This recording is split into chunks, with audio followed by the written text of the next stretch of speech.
ก็ต้องกำหนดก่อนจะหลับจะนอนจนเราหลับไปนี่แหละเรียกว่าเพียรตั้งสติในประธานสี่อย่างส่วนโพธิปัจจยธรรมชุดที่สามนั่นก็คืออิทธิบาทคือความพอใจในกรรมฐานที่ครูบาอาจารย์แนะนำพร่ำสอนเรียกว่าฉันทะพอใจรับกรรมฐานจากพระวิปัสสนาจารย์แล้วก็พอใจที่จะเพียรพยายามไปแสวงหาสถานที่ปฏิบัติธรรมจะในป่าในดอยในถ้ำหรือใช้ในห้องพระซึ่งเป็นห้องส่วนตัวของบ้านเราก็ได้มีความพอใจในกรรมฐานที่อาจารย์บอกสอนบอกกล่าวให้คืออาจารย์ผู้แนะนำวิปัสสนาจารย์มีฉันทะแล้วก็มีวิริยะพยายามเรียกว่าไม่ย่อท้อต่ออุปสรรคต่อเครื่องเศร้าหมองใจเอาใจจดจ่อในกรรมฐานแล้วก็มีปัญญาเกิดจากการเจริญภาวนากรรมฐานที่เรียกว่าวิปัสสนาปัญญานี่แหละเราเรียกว่าอิทธิบาทธรรมสี่อย่างสี่ประการเป็นโพธิปัจจยธรรมชุดที่สามส่วนโพธิปัจจยธรรมชุดที่สี่นั้นก็คืออินทรีย์ห้าก็เริ่มมีความเชื่อมั่นสัตทินรีศรัทธาในพระพุทธพระธรรมพระสงฆ์เชื่อในกรรมและผลของกรรมเหล่านี้เป็นต้นเรียกว่าสัตทินรีวิริยินทรีย์พยายามตั้งสติพยายามปฏิบัติเป็นอินทรีย์เป็นกำลังใหญ่มีสติเป็นกำลังใหญ่มีสมาธิเป็นอินทรีย์เป็นกำลังด้วยดังนั้นทั้งอินทรีย์ห้าแล้วก็พละห้าเป็นไปพร้อมๆกันเมื่ออินทรีย์แก่กล้าก็ส่งให้พละห้ามีศรัทธาพละวิริยะพละสติพละสมาธิพละแล้วก็ปัญญาพละนี่ถือว่าเป็นหลักโพธิปัจจยธรรมชุดที่สี่คืออินทรีย์ห้าชุดที่ห้าคือพละห้าส่วนชุดที่หกก็คือโพชฌงค์เจ็ดอันนี้เราก็คงจะเข้าใจกันว่าโพชฌงค์ทั้งเจ็ดที่เป็นบทสวดและสาธยายนั้นก็จะเกิดกับพระโยคีผู้ปฏิบัติธรรมโพชฌงค์เจ็ดนั้นมีสติมีธรรมวิจัยมีวิริยะมีปิติมีปัสสัทธิมีสมาธิแล้วก็มีอุเบกขาล้วนแล้วได้โยคาวจรหรือผู้ปฏิบัติธรรมโยคีก็จะใช้สติเป็นโพชฌงค์เป็นหลักแล้วก็มาธรรมวิจัยตัวปัญญาเป็นข้อที่สองส่วนความเพียรเป็นข้อที่สามความอิ่มอกอิ่มใจก็เกิดขึ้นเองของพระโยคีผู้ปฏิบัติธรรมเรียกว่าดื่มด่ำในซาบซึ้งในรสพระธรรมความรู้สึกของผู้ปฏิบัติธรรมที่เข้าถึงธรรมจะมีความสุขชนิดที่ความสุขของผู้ครองเรือนภายนอกหรือโลกีนั้นไม่สามารถจะสาธยายได้เรียกว่าเป็นปีติที่เกิดขึ้นอิ่มอกอิ่มใจแล้วก็หลังจากอิ่มอกอิ่มใจองค์ของโพชฌงค์ข้อที่ห้าก็คือปัสสัทธิความสงบภายในทั้งร่างกายก็สงบทั้งจิตใจก็สงบเยือกเย็นไม่เครียดไม่กระสับกระส่ายรู้สึกเบาสบายอย่างนี้เป็นต้นเป็นตัวอย่างเรียกว่าเป็นการรักษาสุขภาพจิตองค์ของปีติของโพชฌงค์ปีติก็อิ่มอกอิ่มใจยังไม่พอปัสสัทธิความสงบอยู่ในสงบลึกๆภายในใจส่วนองค์ที่หกสมาธิก็เกิดขึ้นจากคณิกะสมาธิรู้ขณะหนึ่งที่เป็นวิปัสสนาอารมณ์ก็ไม่วอกแวกไม่ฟุ้งซ่านมีสติเป็นไปโดยติดต่อส่วนข้อที่เจ็ดนั้นก็อุเบกขาก็เรียกว่ากำหนดรู้เฉยก็กำหนดรู้นะครับในโพชฌงค์ทั้งเจ็ดนี้เราก็ถือว่าเป็นโพธิปัจจยธรรมชุดที่หกส่วนชุดสุดท้ายก็คือมรรคมีองค์แปดที่เราพูดถึงกันอยู่ตลอดว่าศีลสมาธิปัญญาที่อยู่ในองค์มรรคก็มีสัมมาทิฏฐิความเห็นชอบเป็นปัญญาสัมมาสังกัปปะความดำริชอบก็เป็นส่วนของปัญญาสัมมาวาจาพูดชอบคือกล่าววาจาก็มีสติ สัมมากัมมันตะทำการงานชอบก็หมายความว่าเราจะยืนจะเดินจะนั่งจะนอนก็มีสติสัมมาอาชีวะเลี้ยงชีพชอบเราทานอาหารหรือเราถ้าเป็นพระคุณเจ้าก็ฉันอาหาร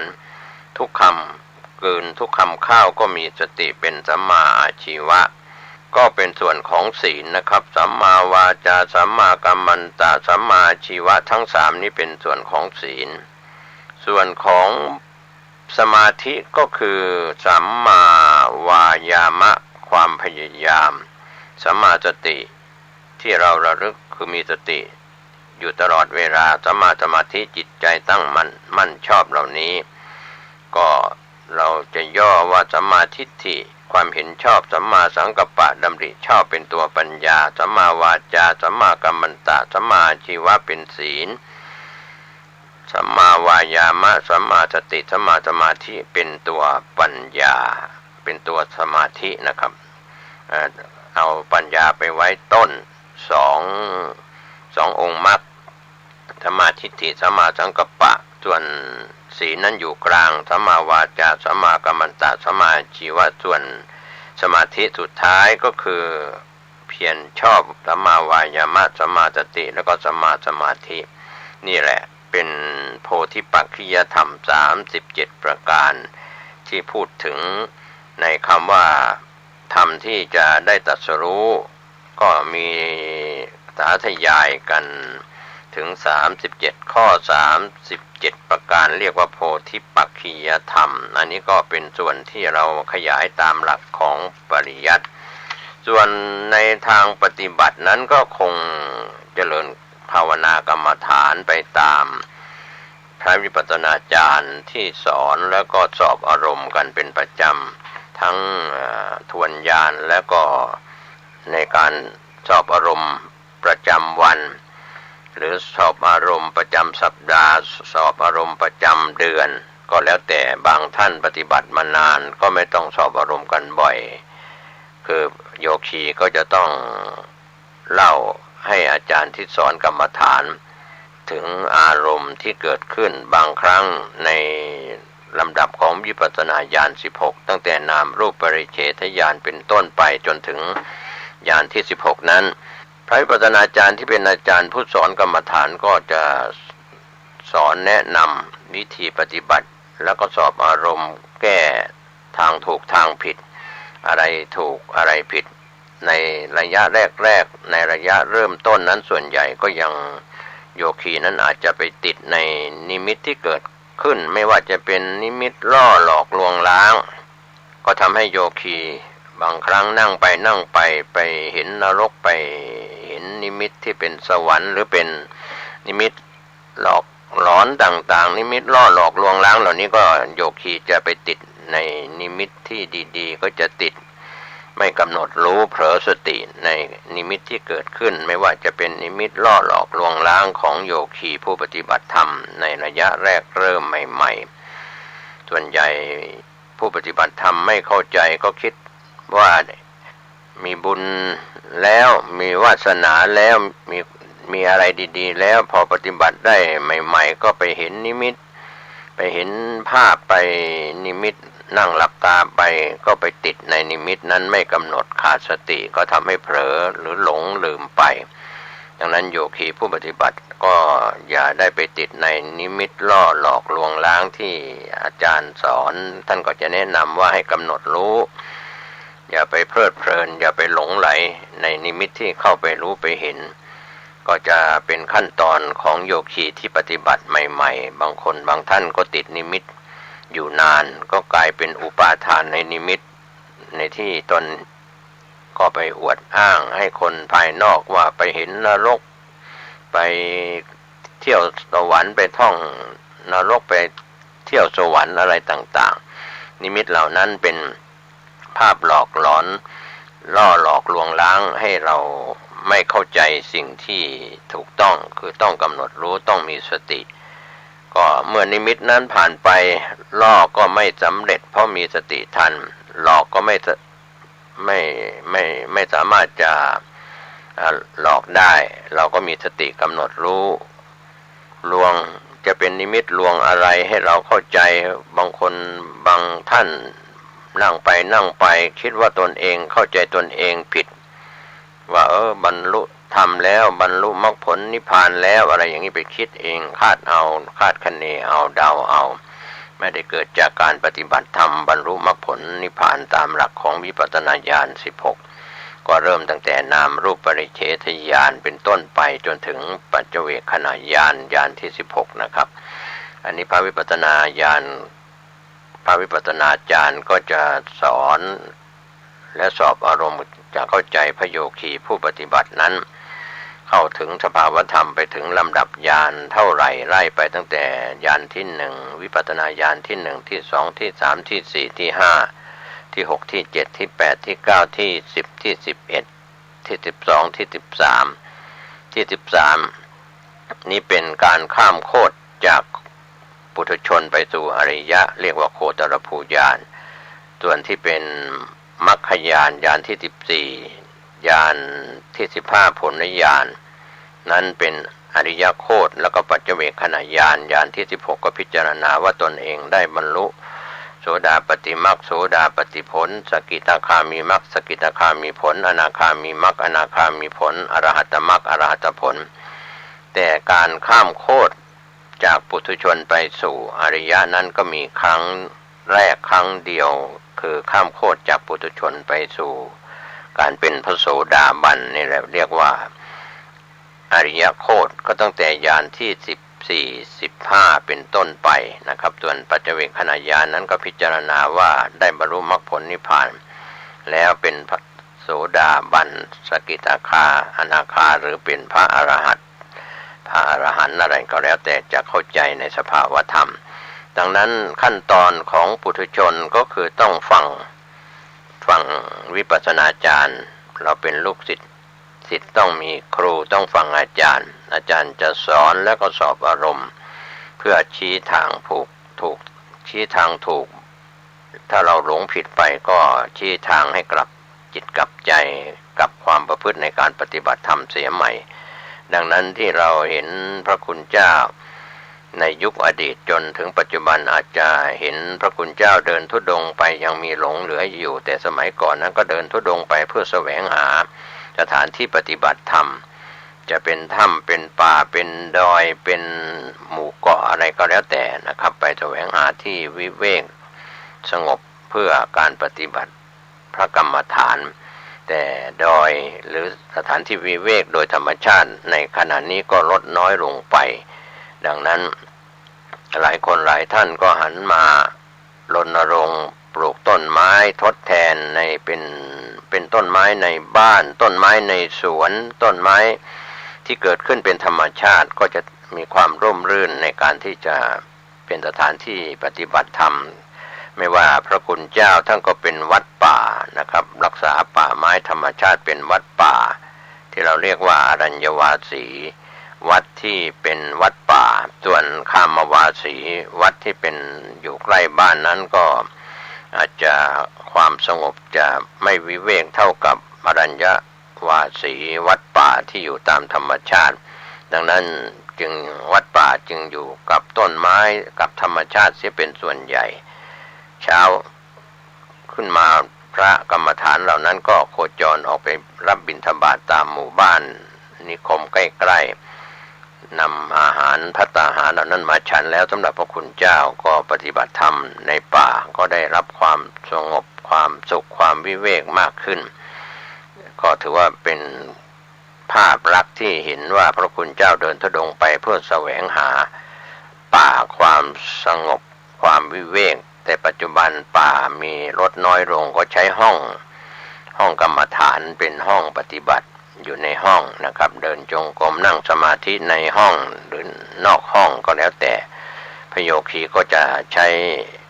การเจริญสติปัฏฐานทั้ง4กายเวทนาจิตธรรมนั่นแหละเป็นหลักครับก็ถือว่า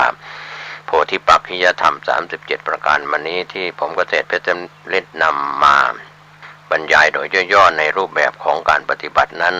เมื่อท่านเข้าสู่การปฏิบัติวิปัสสนากรรมฐานแล้วท่านก็จะเข้าใจขอทุกคนทุกท่านได้อบรมอินทรีย์อบรมภละ ในส่วนของโพธิปักขิยธรรมทั้งหลาย37ข้อ37ประการได้มีโอกาสบรรลุมรรคผลนิพพานทุกรูปทุกนามสวัสดีครับขอเจริญสุขกับญาติกับโยมที่ฮักที่นับถือทุกท่านทุกคนต่อไปนี้ท่านทั้งหลายก็จะได้รับฟังปกิณกะแห่งธรรมะจากตุเจ้าวัดหนองตองหางดงจังหวัดเชียงใหม่ตอนนี้ซึ่งตุเจ้าก็มาพบมาปะกับปอออกไม่ออกเป็นประจำทุกวันในเวลาเดียวกันนี้และก็ทางสถานีวิทยุแห่งนี้ทุกครั้งเราก็จะมีการไหว้พระและสวดมนต์ระยะนี้ขอญาติโยมท่านผู้ฟังได้ตั้งอกตั้งใจเป็นสมาธิสวดมนต์เจริญจิตภาวนาถวายเป็นพระราชกุศลพระพรชัยมงคลบังเกิดแก่สมเด็จพระเจ้าลูกเธอเจ้าฟ้าพัชรกิติยาภาขอให้พระองค์นั้นท่านจงหายจากอาการพระประชวรนะขอหมู่เฮาทุกคนร่วมสวดรวมพลังจิตส่งกระแสจิตโดยได้น้อมรำลึกนึกถึงพระองค์พาท่านก็จะเป็นบุญต่อญาติต่อโยมบ่น้อยเอาละอู้จาไปมาเป็นเวลาที่พอดีต่อไปก็มาสวดมนต์ว่าพร้อมๆกันเด้ออะระหังสัมมาสัมพุทโธภคะวาพุทธังภคะวันตังอภิวาเทมิกราบพระพุทธสวากขาโตภควตาธัมโมธัมมังนัมมัสสามิกราบพระธรรมสุปฏิปันโนภควโตสาวกสังโฆสังฆังนะมามิกราบพระสงฆ์นะโมตัสสะภะคะวะโตอะระหะโตสัมมาสัมพุทธัสสะนะโมตัสสะภะคะวะโตอะระหะโตสัมมาสัมพุทธัสสะนะโมตัสสะภะคะวะโตอะระหะโตสัมมาสัมพุทธัสสะพุทธังสรณังคัจฉามิธัมมังสรณังคัจฉามิสังฆังสรณังคัจฉามิ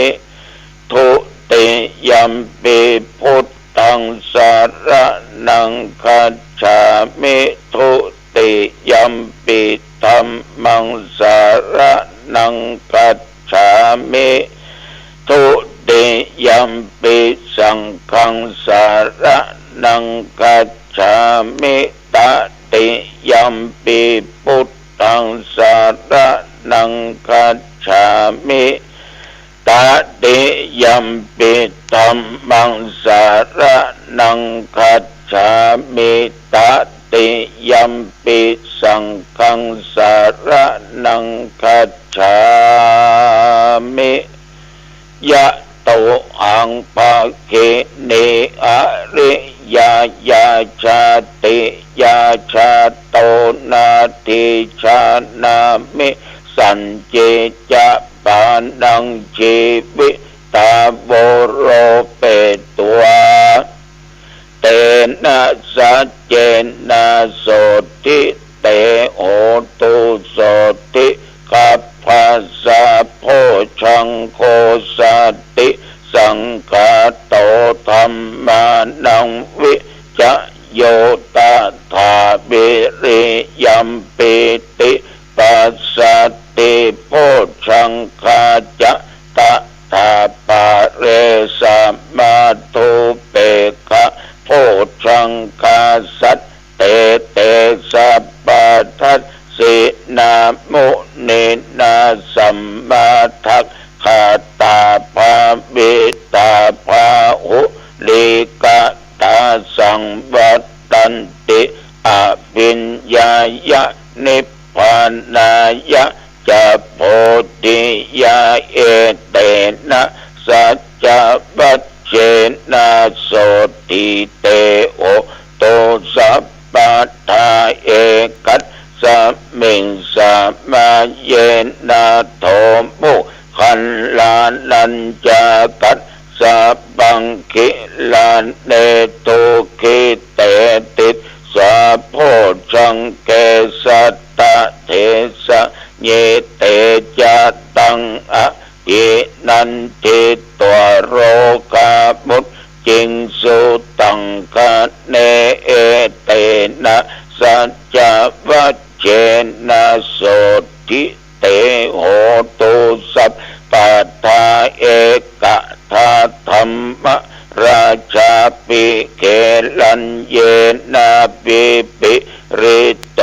จุนทัตเถเรนะตัญเยวะ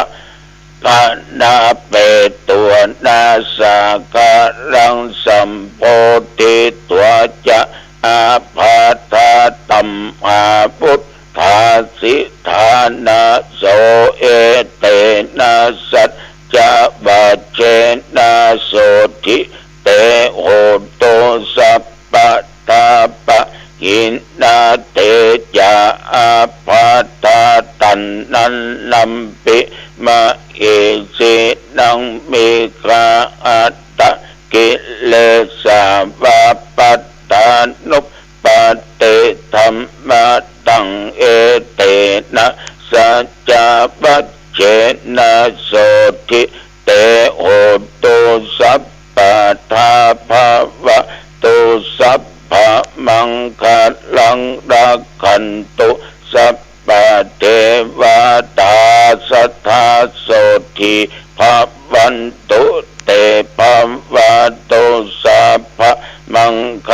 ลังรักขันตุสัพพะเทวตาสัพพะธรรมานุภาเวนะสัทธาโสทิภวันตุเตภวะตุสัพพะมังค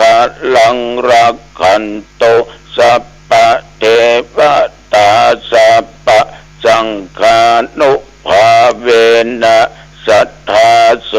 ทิภวันตุเตดินน้ำลมไฟรวมมาเป็นขันธ์ห้ารูปเวทนาสัญญาสังขารและวิญญาณของสมเด็จพระเจ้าลูกเธอเจ้าฟ้าพัชรกิติยาภาขอขันธ์ทั้งห้านั้นจงมารวม เป็นปกติดังเดิมขอพระองค์มีพระชนมายุยิ่งยืนนานเพื่อได้หายจากอาการพระ ประชวรเร็วพลันอายุวันโนสุขังพลังกรมอุตุได้ประกาศบอกไว้ว่าระยะนี้หมอกเมยลงตอนเจ้าเวลาที่ท่านทั้งหลายออกบ้านออกจองไปธุระเหนือใต้ตกออกไกลใกล้ฟ้าฝนมันบัดตกแม้ที่วัดหนองตองก็มีสักหยดลมมันก็บแรงแต่มีลมหนาวหมอกเมยตกคุมไปเป็นบางที่ฉะนั้นการขับรถขับราไปเหนือใต้ตกออกต้องคอยระมัดระวังจะไปขาดสติและสัมปชัญญะระมัดระวังอุบัติเหตุที่จะเกิดขึ้นบางครั้งยมเชื่อก็เขาก็ป้องกันจัดดีมันยังโดดข้ามมาจนเขาอยู่แต่ว่าเมื่อเจ้านี่น้องชายไปส่งลูกสาวที่มราชภัฏตีสองครึ่งออกจากบ้านจากจองเพราะตีสี่นักเรียนนักศึกษาจะต้องขึ้นรถไปที่ราชภัฏสลวงแม่ริมระหว่างเดินทางกลับมานั้นเปิ้นได้อู้ฟังว่าโอ้รถจนกันวันหนึ่งนี้มันถึงกระโดดขึ้นเกาะกลางบ่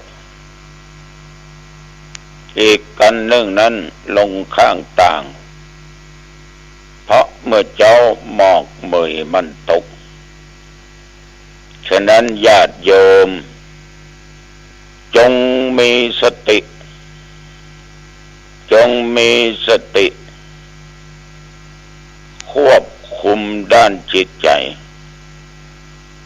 ต้องระวังจะไปประมาท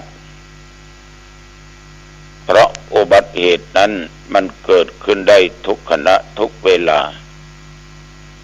อันนี้ตุเจ้าก็ขอเตือนกับญาติกับโยมท่านผู้ฟังทั้งหลายเมื่อตะวันนี้วันค่ำก็ได้ไปไหนเฮ้ยอยู่กับวัดแล้วก็อยู่วัดนั้นมันก็นั่งเนาะนั่งใกล้ก็เตียวนั่นนะเปลี่ยนอิริยาบถติ๊กมาก็เหยียดเอี้ยวเหี่ยกำอ่านหนังสือหนังหาไปไหว้พระไปญาติโยมก็มีคนมาเหมือนกันแต่มาพบปะปะชั่วครั้งชั่วคราวเพิ่นก็ต้องกลับเพิ่นไปแอวไหว้พระเก้าวัดด้วยกันก็เพื่อเป็นสิริมงคลต่อเพิ่นนะพอเจตนาตั้งใจละไหว้พระเก้าวัดต่อออกไม่ออกใกล้จะสิ้นปีพุทธศักราช2565นี่ละเนอะปีพุทธศักราช2566ก็จะมาลอดมาถึงมาตึงเอาก็แก่ไปแหมเนาะผ่านเทวทูตไปแหมบางคนที่หูจักมักคุ้นกันไปไหนมาไหนด้วยกันไปมาหาสู่กันกินเกยกันอูจากกันก็มาจากกันไปญาติโยมคนเฮาเนี่ยเวลาตายจากกันไปเนี่ย มันมักจะมีปัญหาเข้าถามมันเป็นปัญหาที่โลกแตกเหมือนกันเนาะเขามักจะจะถามว่าเขาถามดีแต่นะคนเขาตายแล้วมันไปที่ไหนเขาก็ตอบก็ไปเหี้ยวไปที่ไหน ตอบแบบกำปั้นทุบดินเนาะก็หูแล้วนะตายแล้วไปเหี้ยวคือคนเราเนี่ยเมื่อธาตุสี่รวมกันขันธ์ห้าเกิดขึ้นตายไปแล้วเพิ่งก็ต้องเอาไปตุ่มไปตอดไปเผาไปฝังไปเนี่ยอย่างกันที่ปัจจ้าไปเหี้ยวพวกนั้นมันก็ไม่เป็นเต้าเป็นทานไปแต่ปัญหาเหล่านี้ญาติโยมมันก็มีการถกเถียงกันว่าตายไปจะเกิดก็ว่ามันจะสูญอันนี้ก็น่าคิดเหมือนกันเนอะญาติโยมลองรับตาแล้วคิดดูหรอกตายไปแล้วจะได้มาเกิดก่อนก็ว่าตายแล้วก็จะต้องมาสูญไปหมดเมื่อปีพุทธศักราช 2523 เจ้าพระคุณสมเด็จพญาณสังวรสมเด็จพระสังฆราชองค์ที่ 19จะมามีโอกาสได้เข้าเฝ้าพระองค์ท่านมันก็มีโอกาสพระบัณฑิตเสด็จมาที่วัดหนองตองนิมนต์เป็นมาวางศิลาฤกษ์สร้างอุโบสถแล้วเปิ้นก็มีเมตตาจิตบรรพุกจะวางศิลาฤกษ์คืนวันที่22จะมีการอบรมสมโภชพระพุทธรูป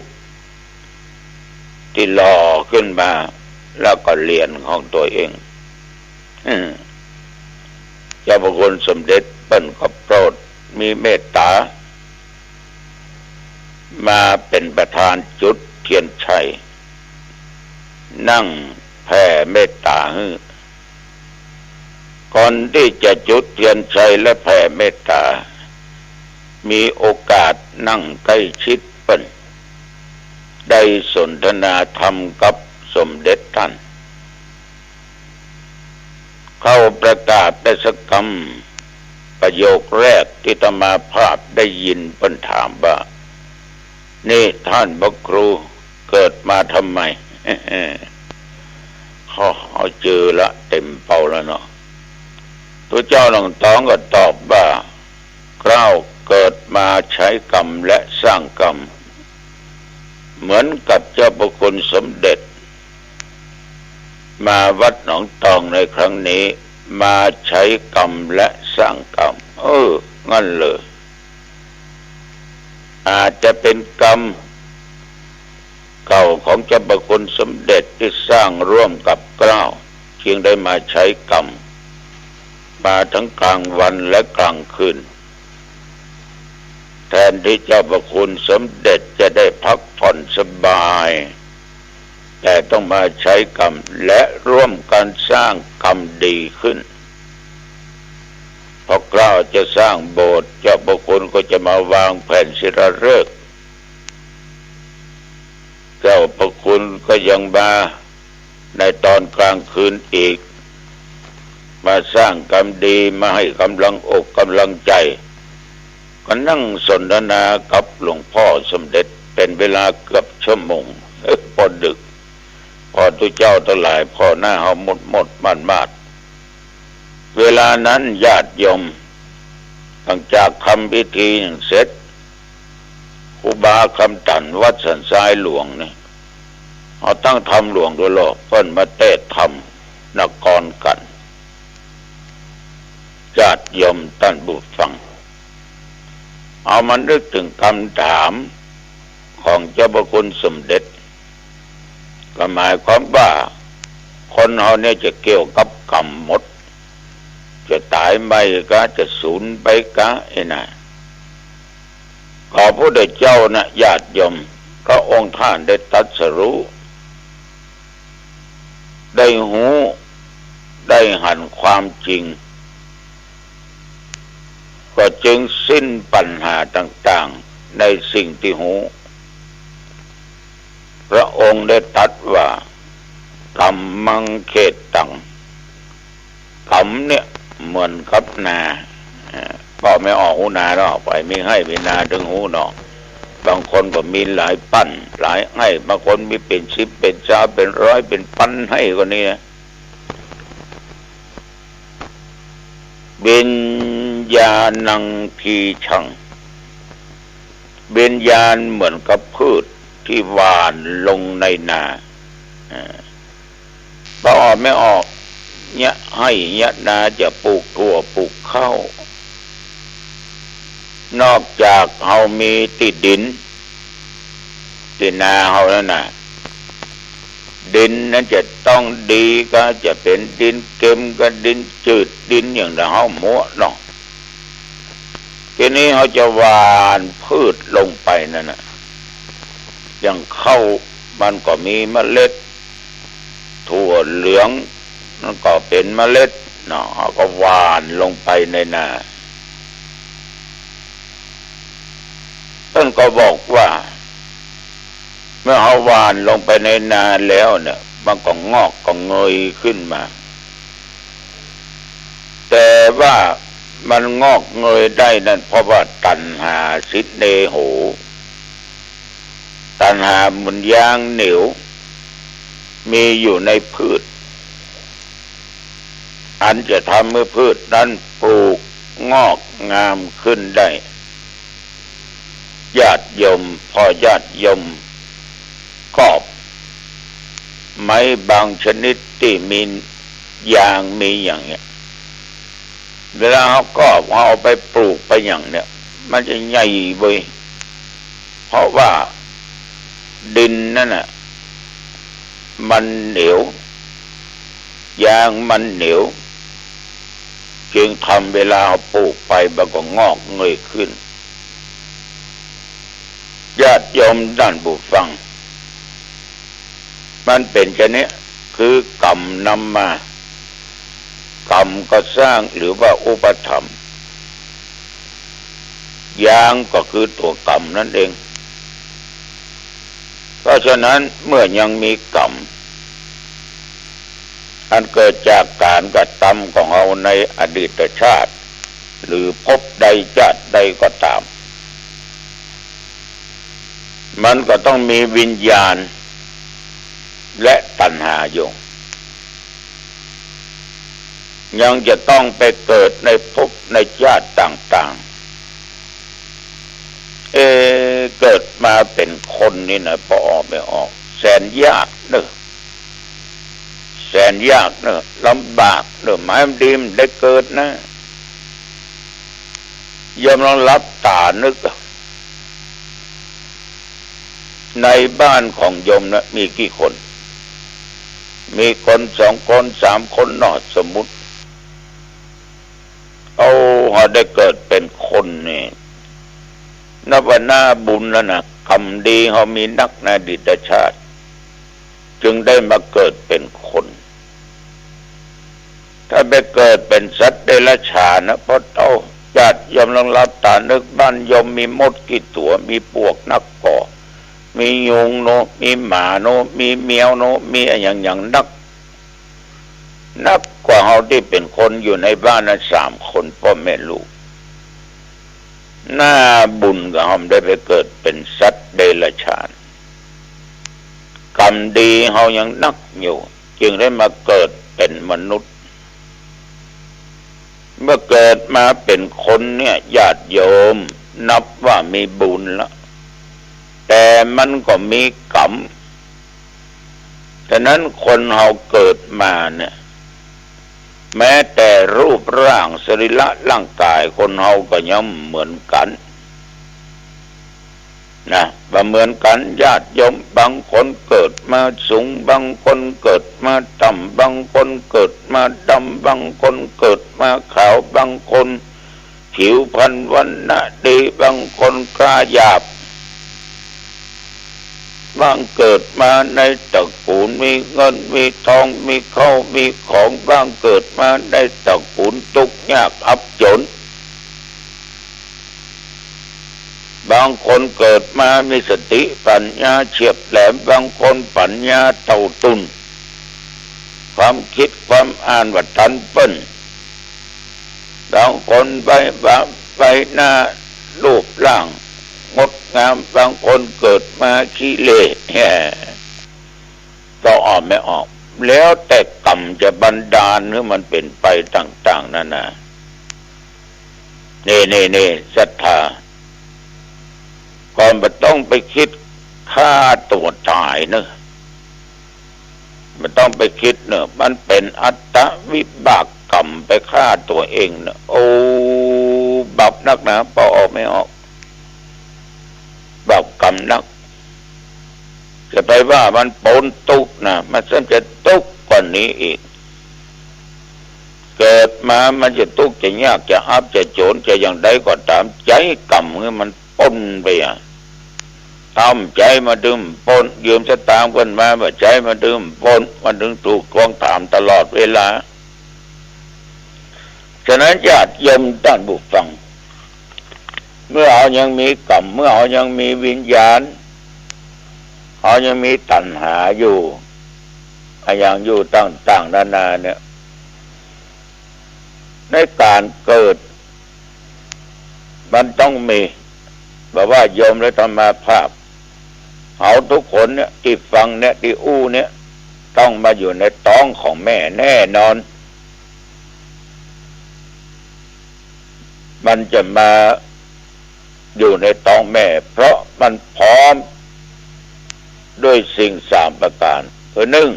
เอามีแม่มีพ่อเนาะสองแม่มีฤดูกาลว่าแม่อยู่ด้วยกันแล้วมีฤดูแล้วเขาก็มาตั้งอยู่ในท้องของแม่สัตว์เดรัจฉานก็ตั้งอยู่ในท้องของหมูสัตว์เดรัจฉานอันนี้ก็ขอฝากไว้แค่นี้ก่อนเนาะอย่าลืมเด้อพ่อแม่เป็นน้องบ้านตาเดือนะสันปะตองเนาะมันเข้ากรรมโลเฮ้ยวันนี้ตุลุงอย่าไปปะท่านทั้งหลายเนอะที่เพิ่งเข้ากรรมกันนะเอาละอายุวันโนสุขังพลังเบากันไว้โอกาสหน้าเจริญพรข่าวสารเพื่อการประชาสัมพันธ์ขอเชิญชวนผู้ใจบุญร่วมบุญจัดซื้อที่ดินถวายวัดกู่มาปินร้าง300 ปีบ้านป่าขุยหมู่ที่3ตำบลสันปูเลยอำเภอดอยสะเก็ดจังหวัดเชียงใหม่เพื่อขยายพื้นที่วัดเพิ่มขึ้นเนื่องจากวัดมีพื้นที่น้อยจะทำการสร้างเป็นศาสนสถานที่ปฏิบัติธรรมสืบสานศาสนาต่อไปร่วมบุญได้ที่ธนาคารกรุงเทพเลขที่บัญชี772-015-2391ชื่อบัญชีวัดชัยสถานเพื่อบูรณะวัดกู่มาปินหรือติดต่อสอบถามร่วมทำบุญได้ที่พระครูประภัชชัยคุณเจ้าคณะตำบลสันปุเรยเขต2วัดชัยสถานป่าเศร้าน้อย053114332หรือที่0876572458ก็เป็นการยกวัดร้างเป็นวัดที่มีพระสงฆ์อยู่ก็งานบุญงานกุศลนี้ถือว่าเป็นการยกวัดร้าง300 ปีให้เป็นวัดมีพระสงฆ์อยู่เชิญผู้ใจบุญได้ร่วมบุญร่วมกุศลในคราวครั้งนี้โดยพร้อมเพรียงกัน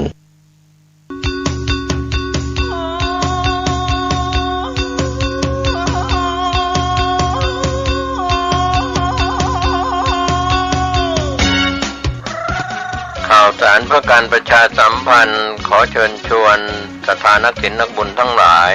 ร่วมทำบุญฉลองถาวรวัตถุและเสนาสนะปล่อยหลวงฉลองสมโภชการก่อตั้งวัดวังสิงห์คำครบ149 ปีณวัดวังสิงห์คำตำบลป่าแดดอำเภอเมืองเชียงใหม่จังหวัดเชียงใหม่15 กุมภาพันธ์ช่วงเช้า 9 นาฬิกาเป็นวันถวายตานจ้อตานตุง22 กุมภาพันธ์ ช่วง 19 นาฬิกาพิธีเจริญพุทธมนต์เทศนาธรรมสมโภช 23 กุมภาพันธ์ 9 นาฬิกา 9 นาทีโอกาสเวียนตาลถวายสิ่งก่อสร้างถวายเครื่องทยทานแด่พระสงฆ์ 24 กุมภาพันธ์เป็นวันตกแต่งดาเครื่องทยทานวันหอมตาลวันเสาร์และวันอาทิตย์ที่ 25 และ 26 กุมภาพันธ์ 2566 ตั้งแต่เวลา 9 นาฬิกาเป็นต้นไปคณะศรัทธาวัดวังสิงห์คำและหัววัดต่างๆแห่เครื่องทยทานเข้าร่วมทำบุญในโอกาสนี้ก็เชิญชวนศรัทธาสาธุชนร่วมทำบุญรับเป็นเจ้าภาพสังฆทานถวายพระมหาเถรานุเถระที่นิมนต์มาเจริญพุทธมนต์สังฆทานถวายหัววัดและขอเชิญชวนทุกท่านร่วมงานและร่วมทำบุญในครั้งนี้โดยทั่วกันติดต่อบริจาคร่วมทำบุญได้ที่วัดวังสิงห์คำ 081-783-6540 ได้ทุกวันก็เป็นงานบุญงานกุศลฉลองถาวรวัตถุและเสนาสนะปล่อยหลวงฉลองสมโภชการก่อตั้งวัดวังสิงห์คำครบรอบ 149 ปีณวัดวังสิงห์คำตำบลป่าแดดอำเภอเมืองเชียงใหม่จังหวัดเชียงใหม่ 15 กุมภาพันธ์ถึง 26 กุมภาพันธ์ขอเชิญท่านร่วมงานบุญ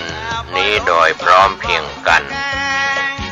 ลุงแดงเป็นเจ้าอาวาสสร้างโบสถ์สร้างวิหารศาลาบาทที่มนต์หัววัดโฮมทำบุญประจำปีรำวงนำนา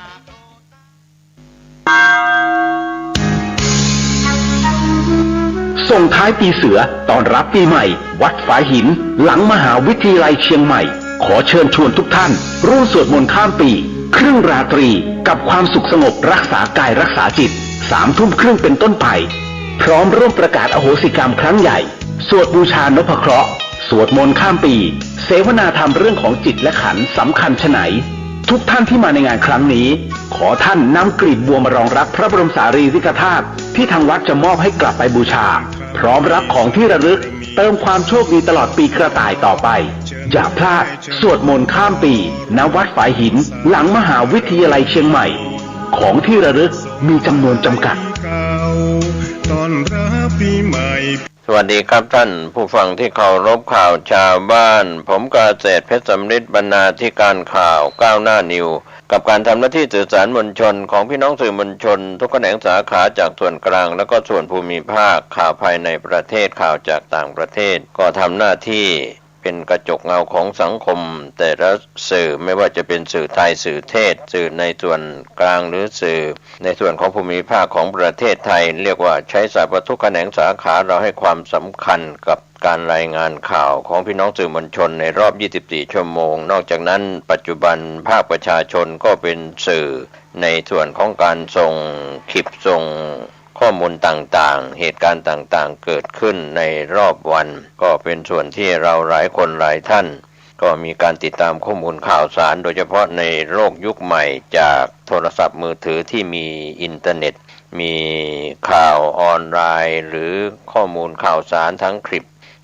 วิดีโอต่างๆก็ขอให้ท่านได้ใช้วิจารณญาณในการเข้าไปดูไปชมข่าวสารหรือเรื่องราวโฆษณาธุรกิจก็ปัจจุบันเราเห็น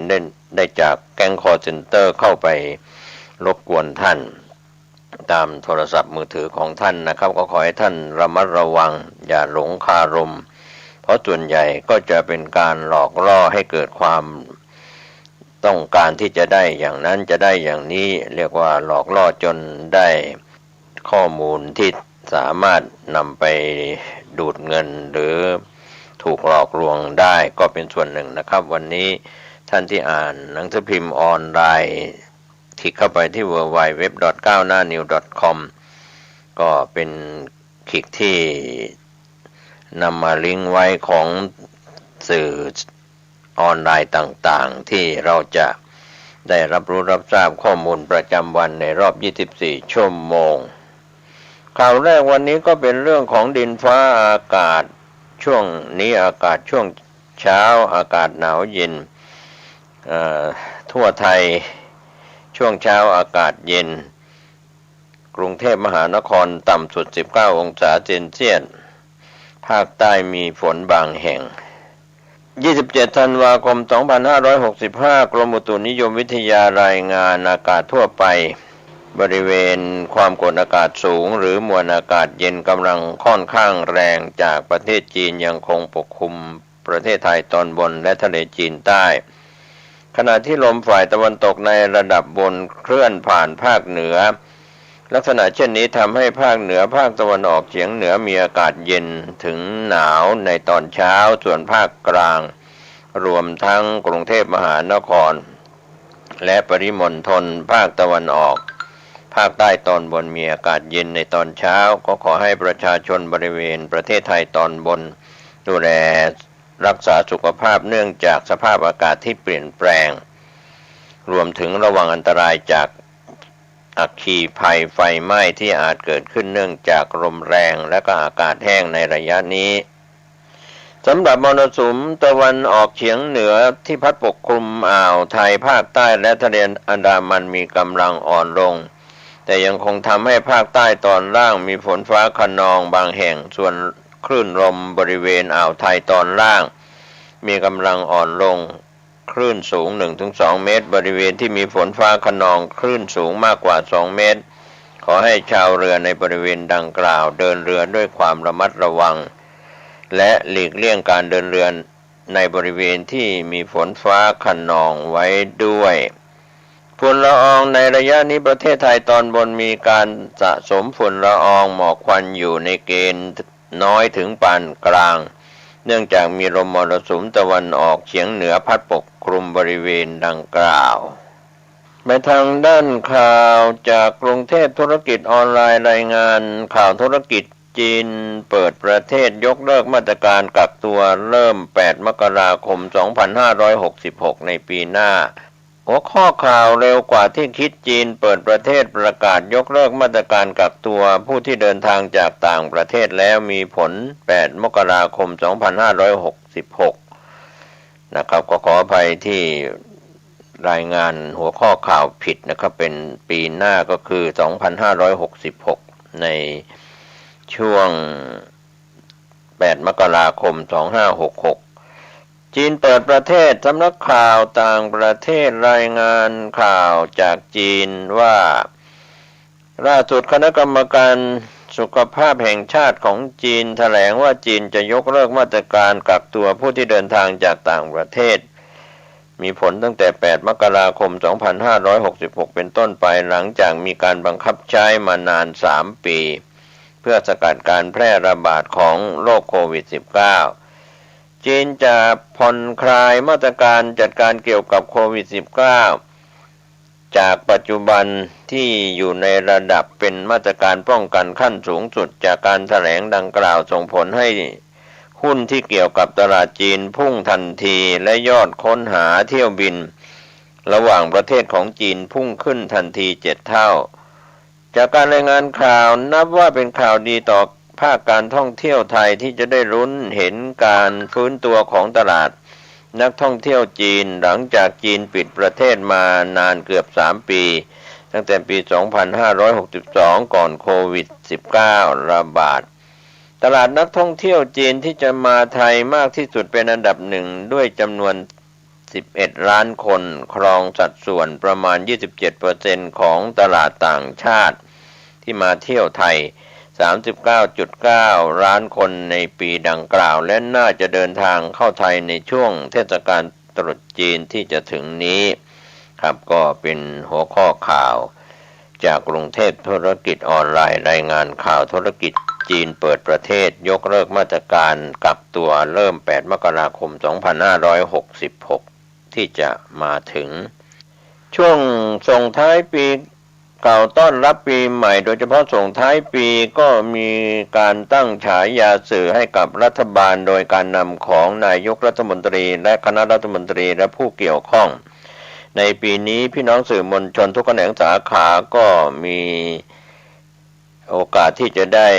ตั้งฉายารัฐบาลกันในรอบปีจากเดือนมกราคมต้นปีจนถึงเดือนธันวาคมจะสิ้นปีส่งท้ายรอบผลงานก็เป็นการหยิกแกมหยอกหรือการกระทบกระทั่งในพฤติกรรมของแต่ละคนก็มีเรื่องราวที่สื่อทำเนียบตั้งฉายารัฐบาลปี 2565 สุดแสบ หน้ากากคนดีนะครับก็เป็นเรื่องราวที่สื่อทำเนียบตั้งฉายารัฐบาลหน้ากากคนดีบิ๊กตู่ได้รับฉายาแปดเปื้อนพลเอกประวิตรรองนายกนะครับรองก็คือรองไม่ใช่รองนายกแบบนั้นรองก็คือรอลิงรองนายกก็เป็นส่วนที่ฉายาระดับผู้นำรัฐบาลโดยมีนายกรัฐมนตรีและคณะรัฐมนตรีก็เป็นที่ฮือฮาแล้วก็หยิกแกมหยอกกันสื่อมวลชนส่งท้ายปีเก่าทุกปีนะครับปีนี้ก็เช่นเดียวกันส่งท้ายปี 2565 สื่อมวลชนทุกแขนงสาขาโดยเฉพาะในส่วนสื่อของรัฐบาลที่ทำเนียบรัฐบาลก็ตั้งฉายาบิ๊กตู่ได้รับฉายาแปดเปื้อนส่วนพลเอกประวิตรฉายารองก็คือลองถูกลองผิดอะไรทำนองนั้นแล้วรองนายกส่วนอนุทินภูมิใจดูดพูดแล้วดอยจุลินฉายาประกันรายได้รายตัวนี้ก็คือสระไอไม้มาลัยรอเรือสื่อมวลชนทำเนียบรัฐบาลตั้งฉายารัฐบาลปี 2565 หน้ากากคนดีโดยบิ๊กตู่ได้ฉายาแปดเปื้อนพร้อมด้วยฉายา9รัฐมนตรีลุงป้อมฉายารองนายกก็คือรอลิงรองนายกขณะที่อนุทินฉายาภูมิใจดูดพูดแล้วดอยจุรินทร์ฉายาประกันรายได้ก็คือสระไอไม้มาลัยรอเรือประกันรายได้โอชัยวุฒิได้ฉายาวันทองสองปอด้านนายกฉุนฉะสื่อทำเนียบการตั้งฉายาว่าบ้าบอประเพณีแบบนี้ไม่มีตะคอกไม่ต่อไปสมัครสมาชิกรอทอสชวันไหนเพื่อไทยบอกฉายาโดนใจขณะที่เพื่อไทยตีปีกบอกโดนใจฉายาบิ๊กตู่ถึงรัฐบาลร่วมขยี้ซ้ำอย่าปล่อยให้คนดีมีแต่หน้ากากคอยเอาแต่แสวงหาประโยชน์เมินครูใหญ่เนวินแบะท่าร่วมงานขอให้ทะลุ250เสียงค่อยว่ากันไทยสร้างไทยบุก101ประชุมใหญ่ผู้สมัครสสปลุกเลือกนายกลูกอีสาน26 ธันวาคม 2565 ที่ผ่านมาบรรยากาศที่ทำเนียบรัฐบาลผู้สื่อข่าวรายงานการตั้งฉายารัฐบาลและรัฐมนตรีประจำปีของผู้สื่อข่าวประจำทำเนียบรัฐบาลที่ยึดถือเป็นธรรมเนียมปฏิบัติสืบต่อกันมาอย่างยาวนานเป็นการสะท้อนความคิดเห็นของสื่อมวลชนต่อการทำงานของรัฐบาลโดยปราศจากอคติความลำเอียงได้มีมติร่วมกันตั้งฉายารัฐบาลรัฐมนตรีและวาทะแห่งปีประจำปี 2565 ดังนี้ฉายารัฐบาลหน้ากากคนดีเป็นอีก1 ปีที่ทุกคนยังคงต้องสวมหน้ากากอนามัยเพื่อป้องกันการแพร่ระบาดของโรคโควิด -19 ในขณะเดียวกันภายใต้หน้ากากของรัฐบาลที่สร้างภาพจำตลอดเวลาว่าเป็นคนดีนโยบายทุกอย่างทำเพื่อบ้านเมืองและประชาชนแต่กลับเกิดข้อกังขาว่ายังเดินตามเจตนารมณ์ที่ประกาศไว้ได้หรือไม่เช่นนโยบายกัญชาที่อวดอ้างทำเพื่อประชาชนแต่เมื่อเกิดผลกระทบจากการใช้ผิดวัตถุประสงค์ก็กลายเป็นปัญหาสังคมบานปลายแม้แต่การออกกฎหมายควบคุมการใช้ยังทำไม่ได้สุดท้ายผลักภาระเพิ่มให้ตำรวจเพียงเพราะต้องการเช็คลิสต์ตามนโยบายที่หาเสียงไว้นโยบายประชานิยมที่ออกแนวหาเสียงให้ทั้งเบ็ดทั้งปลาหรือการประกาศแก้ไขรัฐธรรมนูญก็มีความคลุมเครือว่าประโยชน์ที่ได้นั้นเป็นของประชาชนหรือนักการเมืองกันแน่แต่ไม่ว่าจะเป็นนโยบายของพรรคการเมืองใดเมื่อออกมาในนามรัฐบาลประชาชนจึงเกิดความเครือบแคลงสงสัยว่าภายใต้หน้ากากที่ประกาศเป็นคนดีนั้นจริงหรือไม่พ พลเอกประยุทธ์จันทร์โอชานายกรัฐมนตรีและรัฐมนตรีว่าการกระทรวงกลาโหมแปดเปื้อนปมวาระดำรงตำแหน่งนายกรัฐมนตรี8 ปีสั่นคลอนภาพลักษณ์ของพลเอกประยุทธ์ตลอดปีที่ผ่านมาและกลายเป็นข้อครหาถึงความชอบธรรมในการครองเก้าอี้นายกรัฐมนตรีต่อเนื่องยาวนานพลเอกประยุทธ์ถือว่าเป็นนายกรัฐมนตรีคนแรกของประเทศไทยที่ศาลมีคำสั่งให้หยุดปฏิบัติหน้าที่แม้จะเพียงแค่38 วันก็ทำให้สังคมเคลือบแคลงสงสัยในตัวของพลเอกประยุทธ์ที่มักจะพูดเสมอว่าไม่ยึดติดอำนาจทุกอย่างทำเพื่อบ้านเมืองและประชาชนไม่เอื้อประโยชน์ต่อพวกพ้องยิ่งเมื่อปัญหาใต้พรมถูกขุดคุ้ยขึ้นใกล้ตัวเกินกว่าจะปัดความเกี่ยวโยงได้ทั้งนโยบายประชานิยมทุนสีเทาสนับสนุนพรรคการเมืองหรือแม้แต่นักการเมืองใกล้ตัวนายทหารใกล้ชิดที่ได้ไปนั่งอยู่ในบอร์ดบริหารบริษัทพลังงานแม้พิสูจน์กันทางกฎหมายไม่ได้แต่ก็ทำให้ถูกมองว่าไม่ได้ใสสะอาดผุดผ่องอีกต่อไปพลเอกประวิตรวงษ์สุวรรณรองนายกรัฐมนตรีเป็นรองนายกคำว่ารองตัวนี้รองก็คือรองถูกรองผิดเป็นรองนายกก็คือแม้จะเป็นเวลาเพียง38 วันที่พลเอกประวิตรวงษ์สุวรรณทำหน้าที่นายกรัฐมนตรีตามคำสั่งศาลรัฐธรรมนูญแต่พลเอกประวิตรก็ได้ทำอย่างสุดกำลังถึงแม้จะไม่ใช่ครั้งแรกที่ได้รองเป็นนายก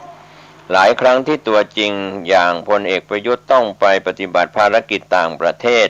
พี่ใหญ่ในกลุ่ม3 ป.ในฐานะสร2ก็ทำหน้าที่แทนมาตลอดแต่อาจไม่ยาวนานเช่นครั้งนี้ซึ่งมีอำนาจเต็มในขณะนั้นหากจะยุบสภาก็สามารถทำได้บรรดากองหนุนและกองเชียร์ปั่นกระแสจนเคลิ้มถึงกับประกาศใช้ใจบันดาลแรงทำหน้าที่นายกรัฐมนตรีลงพื้นที่ลุยงานรัวๆทำเอากองเชียร์นายกตัวจริงร้อนๆหนาวๆแต่สุดท้ายก็ได้แค่ลองคือลองด้วยตัวลอลิงเท่านั้นนายวิษณุเครืองามรองนายกรัฐมนตรีได้รับฉายาเครื่องจักรซักล้างความเอกอู่ด้านกฎหมายระดับปรมาจารย์ในตำนานถูกใช้สนองต่อความต้องการของรัฐบาลทุกช่องทางทั้งพรรคหลักพรรคร่วมไม่มีเลือกปฏิบัติช่วยยกภูเขาออกจากอกลดปัญหาหนักใจทำหน้าที่เหมือนเครื่องจักรกลคอยซักล้างความผิดปกติที่เกิดขึ้นกับรัฐบาลให้ผ่านพ้นเรื่องไหนผ่านมือเนติบริกรคนนี้อย่าหวังว่าจะมีใครโต้แย้งได้เช่นปม8 ปีการดำรงตำแหน่งนายกรัฐมนตรีการแก้ไขรัฐธรรมนูญหรือแม้แต่เรื่องเหมืองทองอัคราส่วนทางด้านนายอนุทินชาญวีรกุลรองนายกรัฐมนตรีก็ได้ฉายานะครับในส่วนของเป็นรองนายกรัฐมนตรีและรัฐมนตรีว่าการกระทรวงสาธารณสุขก็ถือว่าได้รับฉายาโดยสื่อให้ฉายานายอนุทินชาญวีรกุลว่าภูมิใจดูดพูดแล้วดอยพูดแล้วทำคือสโลแกนพรรคภูมิใจไทยแต่ทำแล้วสำเร็จหรือไม่เป็นอีกเรื่องแม้จะปลดล็อกกัญชาจากการเป็นยาเสพติดแต่กฎหมายควบคุมกับค้างเติ่งติดดอยไปต่อไม่ได้เกิดเป็นปัญหาสังคมบานปลายเด็กและเยาวชนสามารถเข้าถึงกัญชาได้อย่างง่ายดายเมื่อจวนตัวกลับโยนให้เป็นภาระของเจ้าหน้าที่ฝ่ายปฏิบัติเรียกว่าปฏิบัติหัวจะปวดกันทั้งประเทศขณะที่บทบาทพรรคร่วมรัฐบาลถือได้ว่าเป็นเด็กดีมาโดยตลอดแต่เมื่อเสียงปี่เสียงกลองเลือกตั้งดังขึ้นกับสวมบทไดโวโชว์พลังดูดสสนักการเมืองทั้งจากพวกเดียวกันและต่างขั้วชนิดที่ไม่สนหน้าอินหน้าพรหมโดดเด่นไม่แพ้การนำเสนอนโยบายกัญชา ส่วนทางด้านนายจุรินทร์ลักษณะวิสิทธิ์รองนายกรัฐมนตรีและรัฐมนตรีว่าการกระทรวงพาณิชย์ได้ฉายาประกันรายได้คำว่าประกันรายก็คือสระไอไม่มาไรรอเรือเป็นคำว่าประกันรายได้ที่ถูกนั้นจะต้องเป็นประกันรายได้ครับก็ได้รับฉายาประกันรายได้เป็นนโยบายหาเสียงหลักของพรรคประชาธิปัตย์โดยนายจุรินทร์ในฐานะหัวหน้าพรรคแถมยังนั่งเก้าอี้รองนายกรัฐมนตรีและกระทรวงค้าขายก็จัดหนักนโยบายนี้จนแทบไม่โฟกัสงานอื่นข้าวของขึ้นราคาไม่หยุดแต่สินค้าเกษตรกลับต้องทุ่มเงินไปประกันอย่างต่อเนื่องจึงเกิดคำถามกับการแก้ปัญหาของรัฐบาลด้วยวิธีประกันรายได้ว่าถูกทางจริงหรือที่ว่าประกันนั้นประกันรายได้บ้างส่วนทางด้านนายดอนปรมัตถ์วินัยรองนายกรัฐมนตรีและรัฐมนตรีว่าการกระทรวงต่างประเทศก็ได้รับฉายาจากสื่อว่ารุ่มดอนเอเปกถือว่าเป็นงานใหญ่ของงานหนึ่งในรอบ20ปีของไทยที่มาพร้อมโอกาสทางเศรษฐกิจหลังสถานการณ์แพร่ระบาดของโควิด -19 นโยบายเปิดประเทศจึงเป็นความหวังของทุกคนที่จะทำให้ประเทศพ้นกับดักต่างๆแต่บทบาทในฐานะรัฐมนตรีเจ้ากระทรวงต่างประเทศกลับไม่สามารถสร้างการรับรู้หรือดึงดูดความสนใจของคนในประเทศได้เท่าที่ควรการเป็นเจ้าภาพเอเปกจึงเหมือนรับรู้กันเฉพาะในวงที่เกี่ยวข้องไม่ต้องพูดถึงความสนใจจากทั่วโลกที่ดูน้อยมากจนเกิดการเปรียบเทียบกับรัฐบาลในอดีตที่เคยเป็นเจ้าภาพจัดงานสำคัญ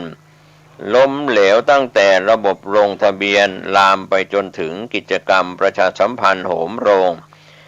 ที่ไม่ลุกโชนตามความตั้งใจแม้แต่ธงโบกสะบัดยังปักเป็นหย่อมๆก่อนงานเพียงไม่กี่วันแล้วก็มีเสียงเล่าลือกันหนาหูว่าการทำงานในกระทรวงร่วมกับข้าราชการที่ลุ่มดอน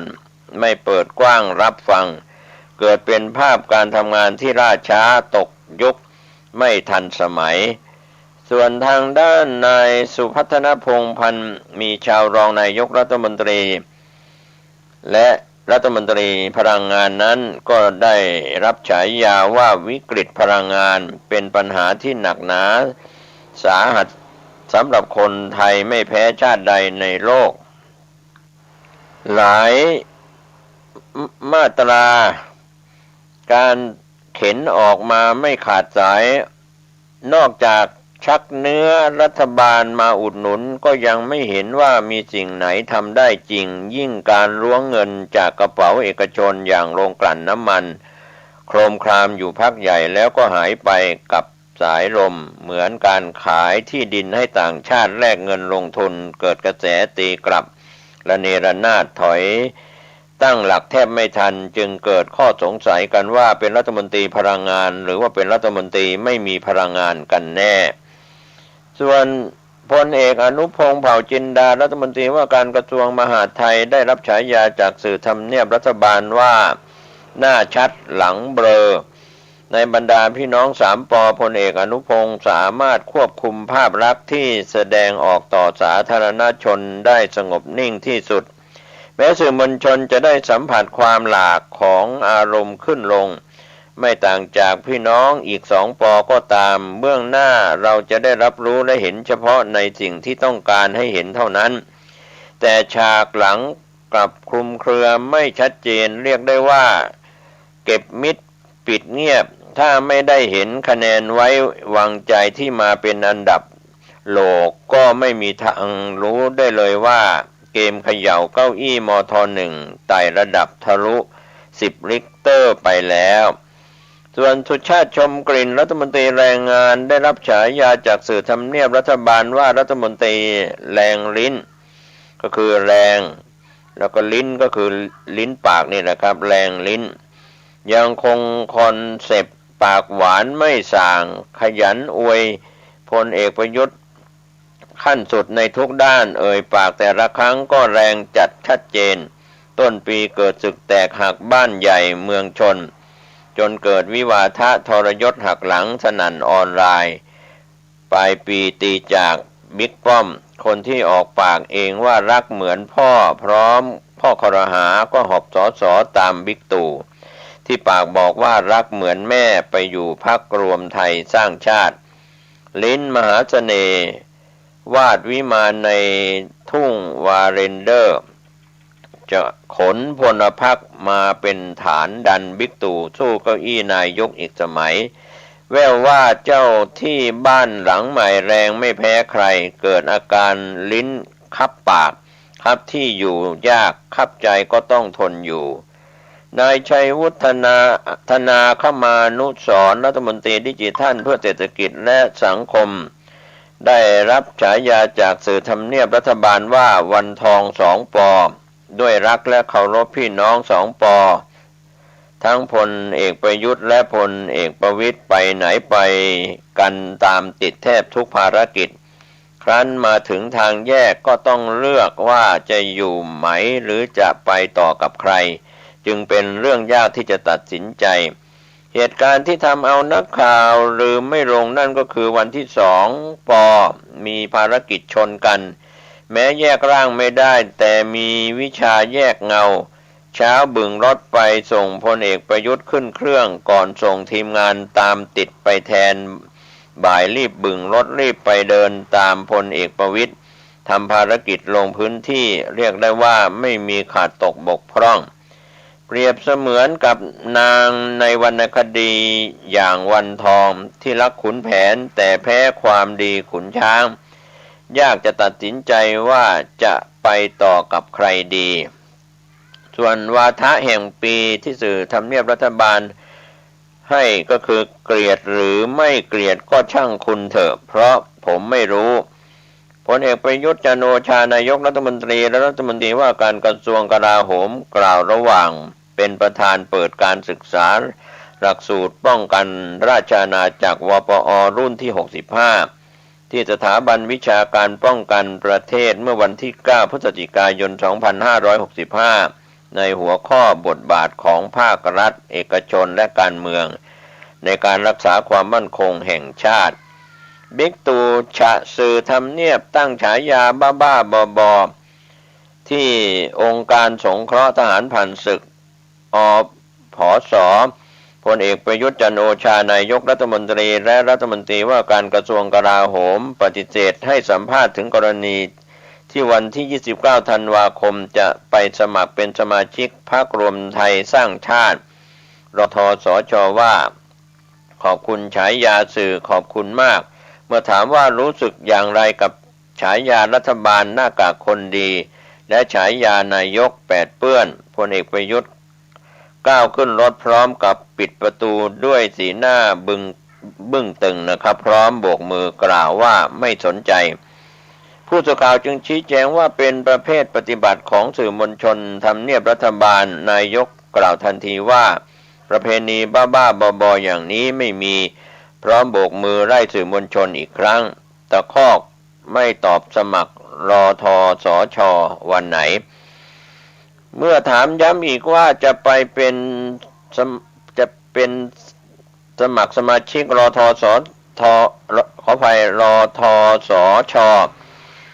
เมื่อใดก่อนปีใหม่หรือไม่นายกกล่าวตะคอกเสียงดังว่าไม่รู้ไม่มีไม่รู้ไม่ทราบเมื่อถามอีกว่านายกงอนหรือไม่นายกปฏิเสธตอบคำถามดังกล่าวผู้สื่อข่าวรายงานว่าหลังการประชุมสภาทหารผ่านศึกครั้งที่ 4/2565 พลเอกประยุทธ์เห็นสื่อมวลชนดักรอสัมภาษณ์ได้โบกมือส่งสัญญาณไม่ให้สัมภาษณ์จากนั้นได้เข้าห้องรับรองและให้เจ้าหน้าที่เดินมาแจ้งว่านายกจะไม่ให้สัมภาษณ์แต่สามารถดักรอได้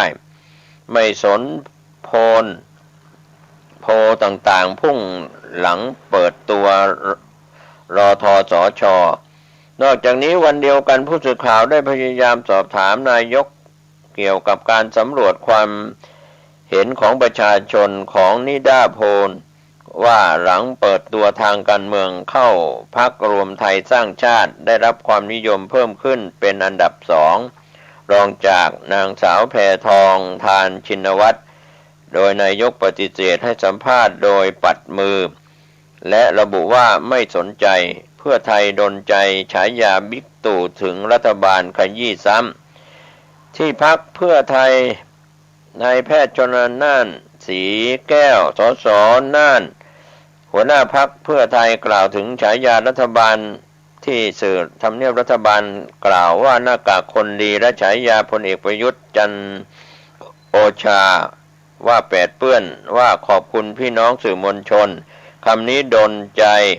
มากเป็นฉายาที่เหมาะสมเรื่องหน้ากากคนดีหมายถึงสิ่งที่เห็นเสมือนเป็นคนดีแต่ที่เจอมา8 ปีวิถีประชาธิปไตยถูกทำลายอย่างย่อยยับเรื่องของเศรษฐกิจความเป็นอยู่วิถีเชิงสังคมถูกปิดกั้นโอกาสที่สำคัญพลเอกประยุทธ์ใช้โอกาส8 ปีเป็นลักษณะแปดเปื้อนทุกอย่างในการสืบทอดอำนาจคงไว้ซึ่งอำนาจขอบคุณที่ช่วยกันสะท้อนภาพบอกว่าอย่าให้คนดีในสังคมที่มีแต่หน้ากากอย่าทำให้ภาคการเมืองแปดเปื้อนโดยแสวงหาประโยชน์ของตนเองและพวกพ้องทางด้านนายประเสริฐจัน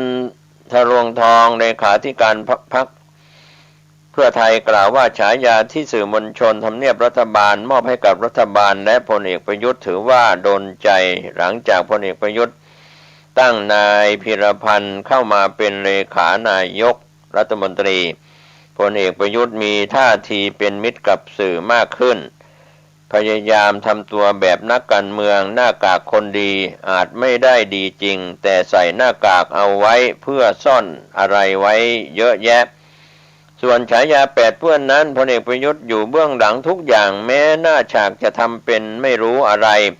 แต่ที่จริงๆรู้ทุกอย่างสื่อมวลชนให้ฉายาถือว่าเหมาะสมรวมทั้งการปฏิรูป8 ปีมีอะไรหรือไม่ซึ่งประชาชนยังไม่ได้รับคำตอบเพื่อไทยเมินเนวินแบะท่าร่วมรัฐบาลด้านนายแพทย์ชลน่านสีแก้วหัวหน้าพรรคเพื่อไทยยังกล่าวถึงที่นายเนวินชิดชอบในฐานะครูใหญ่พรรคภูมิใจไทยออกมาระบุพร้อมจับมือกับพรรคเพื่อไทยตั้งรัฐบาลหลังเลือกตั้งว่ายังไม่อยากพูดในประเด็นนั้นเพราะยังไม่ถึงเวลายังไม่เหมาะสมเป็นสิ่งที่ต้องคำนึงถึงความรู้สึกของประชาชนเราต้องได้รับมอบอำนาจจากประชาชนก่อนขอให้ทะลุ250 เสียงค่อยว่ากันพรรคเพื่อไทยจะพูดอะไรได้ก็ต่อเมื่อประชาชนมอบอำนาจได้เกิน250 เสียงขึ้นไปยังไม่อยากประกาศหรือแสดงเจตจำนงว่าจะร่วมมือกับใครร่วมรัฐบาลหรือพันธมิตรทางการเมืองของพรรคเพื่อไทยหลังเลือกตั้งนั้นเมื่อประชาชนให้ความไว้วางใจมาต้องมาดูว่า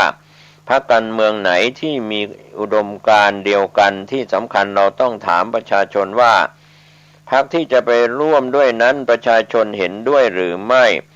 คนอื่นจะพูดอย่างไรเป็นความคิดเห็นเป็นเสรีภาพทางการเมืองไม่ก้าวล่วงเพียงแต่คนจะพูดต้องคำนึงถึงเสรีภาพของพรรคเราถ้าทำให้เสียหายเราก็ต้องปกป้องพรรคเราในแพทย์ชลน่านย้ำปื้มโพชูอุ๋งอิงอุบแคนดิเดตนายกหัวหน้าพรรคเพื่อไทยกล่าวถึงในส่วนเรื่องว่าที่แคนดิเดตนายกของพรรคเพื่อไทยว่าต้องขอบคุณนิดาโพลผลสำรวจพรรคเพื่อไทยแม้ยังไม่ประกาศบุคคลเป็นแคนดิเดตนายกแต่ผลสำรวจออกมานางสาวแพทองธารชินวัตรหัวหน้าครอบครัวเพื่อไทยได้รับความนิยม34%ส่วนจะประกาศเมื่อไรจะเป็นนางสาวแพทองธารหรือไม่อยู่ที่ทางพรรคขณะที่ความนิยมของพรรคเพื่อไทยได้42%ก็ต้องขอบคุณจากนี้จะนำมาในส่วนของพรรคไปสู่เป้าหมายเพื่อไทยเปิดตัวอีก21ผู้สมัครสสวันเดียวกันที่พรรคเพื่อไทยนายแพทย์ชลน่านสีแก้ว สสนั่นหัวหน้าพรรคเพื่อไทยพร้อมด้วยนายประเสริฐจันทรวงทองสสนครราชสีมาเลขาธิการพรรคนายวิสุทธิ์ชัยนรุณสสพะเยาประธานสสร่วมแถลงข่าวเปิดตัวผู้ประสงค์ลงสมัครรับเลือกตั้งพรรคเพื่อไทยในภาคเหนือภาคกลางภาคอีสานและภาคใต้อีก21คนสำหรับว่าที่ผู้สมัครสส21คนประกอบด้วยภาคเหนือ4คนมีนายเทิดชาติชัยพงศ์จังหวัดเชียงราย2นายสมภพคงความซื่อจังหวัดแม่ฮ่องสอน3นายกิตติวัฒน์วิเศษขันธ์จังหวัดแม่ฮ่องสอนและ4นายโสพลใจรังกาจังหวัดตากภาคอีสาน7คนได้แก่1นายเชิงชายชาลีรินจังหวัดชัยภูมิ2นายธินพลศรีทะเรศจังหวัดกาฬสินธุ์3นายสถาพรว่องสันธนพงศ์จังหวัด101 4นางสาวชยาภาสินทุไพรจังหวัด101 5นายพิรพัฒน์ทองธีรสกุลจังหวัดบุรีรัมย์6นายอนันต์ปาลีคุปจังหวัดสุรินทร์และ7นายอนุชาวัชระศรีขอนจังหวัดสุรินทร์ภาคกลางอีก7คน1นางสาวพลอยธนิกุลจากจังหวัดกาญจนบุรี2นายปัญญาชาติปัญญาวุฒิจังหวัดสระแก้ว3นายชัยนามว่องไวจังหวัดเพชรบุรี4นายจิรวัตรกำบังจังหวัดประจวบคีรีขันธ์5นางสาวสำริดเหมะจังหวัดสมุทรปราการ6นางสาวนิชดาปั้นเกตตันติรักษ์จังหวัดสิงห์บุรี7นายยงยุทธมันบุพชาติจังหวัดปทุมธานีภาคใต้3คนก็ได้แก่นายอดิศักดิ์สาหลำจังหวัดปัตตานี2นายลุษดีแวบุษาจังหวัดปัตตานี3นายแวหมะแวและจังหวัดยะลาก็มั่นใจในหมายแลนด์สไลด์250ที่นั่งโดยขออภัยโดยนายแพทย์ชนน่านกล่าวทิ้งท้ายว่าที่ผู้สมัครที่ประกาศรอบนี้21คนเพิ่มเติมจากทุกภาคจากที่ประกาศไปมั่นใจว่าที่ผู้สมัครของพรรคเพื่อไทยเพิ่มเติมเข้ามานั้นมีคุณสมบัติพร้อมมีความรู้ความสามารถเข้าใจพื้นที่เข้าถึงเข้าใจประชาชนพร้อมนำพานโยบายไปสู่ประชาชนเพื่อนำพาพรรคไปสู่เป้าหมายแลนด์สไลด์250ที่นั่งขึ้นไปเป็นเป้าหมายที่พรรควางไว้จะได้จัดตั้งรัฐบาลของประชาชนอย่างแท้จริงส่วนเนวินชู3เหตุผลอนุทินพร้อมเป็นนายกนายเนวินชิดชอบประธานบริหารสโมสรฟุตบอลบุรีรัมย์ยูไนเต็ดในฐานะครูใหญ่พรรคภูมิใจไทยให้สัมภาษณ์รายการชั่วโมงข่าวเสาร์อาทิตย์ทางไทย PBS ถึงกรณีที่จะผลักดันนายอนุทินชาญวิรกุลรองนายกและรัฐมนตรีว่าการกระทรวงสาธารณสุขหัวหน้าพรรคภูมิใจไทยเป็นนายกรัฐมนตรีว่านายอนุทินมีความพร้อมหมด1เรื่องการศึกษา2ฐานะ3ประสบการณ์ชีวิตในการทำธุรกิจ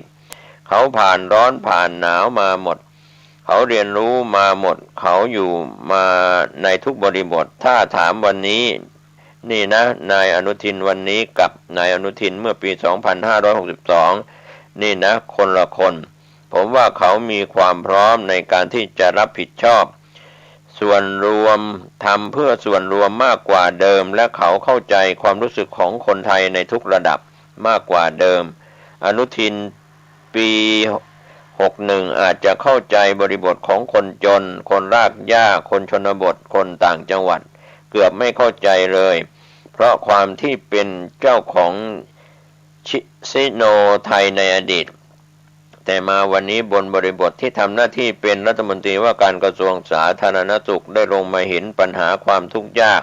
เศรษฐกิจโควิดอะไรทั้งหลายแหล่รวมไปถึงประสบการณ์ในชีวิตเขาผมว่าเขาพร้อมแล้วนายเนวินย้ำส่วนที่มองกันว่าพรรคภูมิใจไทยจะเป็นพรรคขนาดใหญ่และเป็นแกนนำในการจัดตั้งรัฐบาลได้นายเนวินกล่าวว่าอยู่ที่ประชาชนแต่สำคัญที่สุดคิดว่า3ปีของนายอนุทินในการเป็นหัวหน้าพรรค ภูมิใจไทยและเป็นรองนายกและรัฐมนตรีว่าการกระทรวงสาธารณสุขลูกพรรคได้ผ่านบทพิสูจน์เป็นพรรคการเมืองที่พูดแล้วทำสำคัญที่สุดประเทศไหนก็ตามถ้านักการเมืองพรรคการเมืองพูดเก่งแต่ไม่ทำดีแต่พูดบ้านเมืองมันไปไหนไม่ได้ส่วนไตรรงค์ชัดเตาปูนเข้ารอทสช27 ธันวาคม 2565ผู้สื่อข่าวรายงานจากพรรครวมไทยสร้างชาติว่าในวันที่ 27 ธันวาคมเวลา 15 นาฬิกาพรรครวมไทยสร้างชาติจะแถลงเปิดตัว VIP 3 คนสมัครเป็นสมาชิกพรรคประกอบด้วยนายไตรรงค์สุวรรณคีรีที่ปรึกษานายกรัฐมนตรีที่ได้ลาออกจากพรรคประชาธิปัตย์ก่อนหน้านี้นายชุมพลกาญจนะอดีตสสสุราษฎร์ธานีพรรคประชาธิปัตย์โดยนายชุมพลยื่นใบลาออกจากสมาชิกพรรคประชาธิปัตย์เมื่อวันที่ 24 ธันวาคมที่ผ่านมาและนายชัชวาลคงอุดมหรือชัดเตาปูนประธานที่ปรึกษาพรรคพลังท้องถิ่นไทยที่ได้ลาออกจากพรรคพลังประชารัฐมาอยู่พรรครวมไทยสร้างชาติก่อนหน้านี้แล้วอย่างไรก็ตามหลังจากนี้ทางพรรคจะทยอยเปิดตัวสมาชิกอย่างต่อเนื่องทสทบุก101ประชุมใหญ่ผู้สมัครช่วงเช้าวันเดียวกันคุณหญิงสุดารัตน์เกยุราพันธ์หัวหน้าพรรคไทยสร้างไทยพร้อมด้วยดร.โพคินพลกุลประธานยุทธศาสตร์ขับเคลื่อนประเทศนายอุดมเดชรัตนเสถียรประธานยุทธศาสตร์บริหารพื้นที่นายสุพันธ์มงคลสุธีประธานยุทธศาสตร์ด้านเศรษฐกิจพร้อมคณะผู้บริหารพรรคเดินทางไปจังหวัด101เปิดสัมมนากลยุทธ์สู่ชัยชนะในการเลือกตั้งซึ่งเมื่อคุณหญิงสุดารัตน์กับคณะผู้บริหารพรรคมาถึงสนามบินมวลชนผู้สนับสนุนมารอต้อนรับหลายร้อยคนจนสนามบิน101แทบแตกนายอุดมเดชกล่าวตอนหนึ่งว่าการสัมมนาผู้สมัครภาคอีสานจัดขึ้นที่โรงแรมเดอะไฮเพรสโฮเทลซึ่งมีผู้สมัครในภาคอีสานมาร่วมสัมมนาอย่างพร้อมเพรียงกันทุกเขต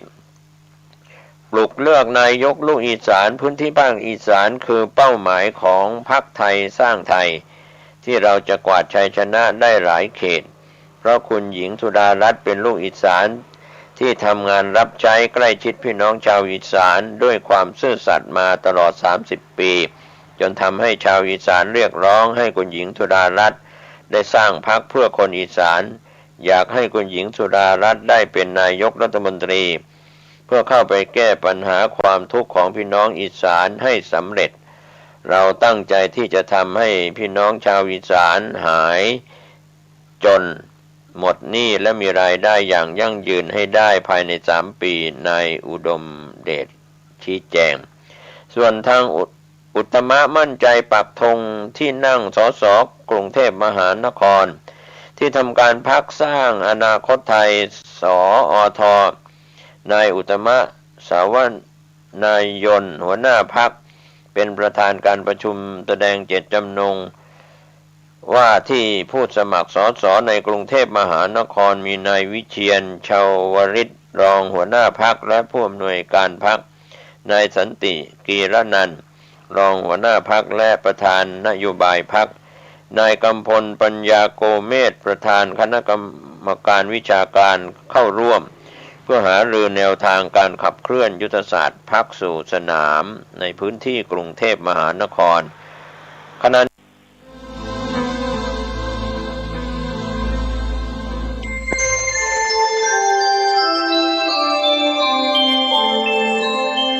นี้ท่านกำลังฟังสถานีวิทยุกระจายเสียง FM 104.5 เมกะเฮิรตซ์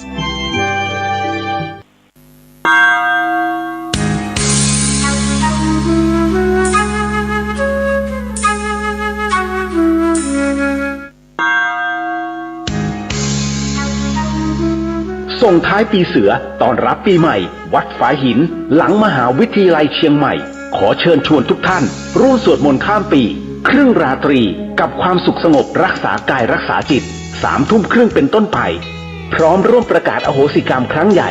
สวดบูชานพเคราะห์สวดมนต์ข้ามปีเสวนาธรรมเรื่องของจิตและขันธ์สำคัญไฉนทุกท่านที่มาในงานครั้งนี้ขอท่านนำกลีบบัวมารองรับพระบรมสารีริกธาตุที่ทางวัดจะมอบให้กลับไปบูชาพร้อมรับของที่ระลึกเติมความโชคดีตลอดปีกระต่ายต่อไปอย่าพลาดสวดมนต์ข้ามปีณวัดฝายหินหลังมหาวิทยาลัยเชียงใหม่ของที่ระลึกมีจำนวนจำกัดตอนรับปีใหม่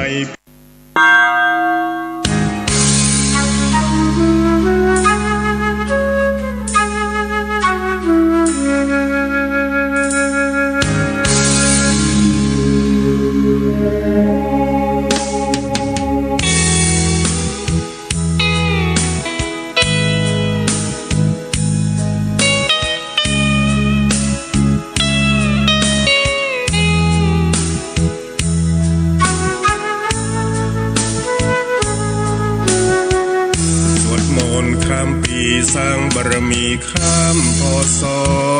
เชิญแม่เชิญพ่อร่วมก่อสร้างบารมีส่งท้ายปีเก่าต้อนรับปีใหม่ปีนี้ขอเชิญน้องพี่มาสร้างความดีร่วมกันชาวพุทธที่ดีไม่มีงมงายด้วยการขวนขวายริเริ่มในสิ่งสร้างสรรค์เบิกฟ้าปีใหม่ให้สุขสดใสทุกวันเชิญมาพบกันเพื่อร่วมสร้างสรรค์ความดี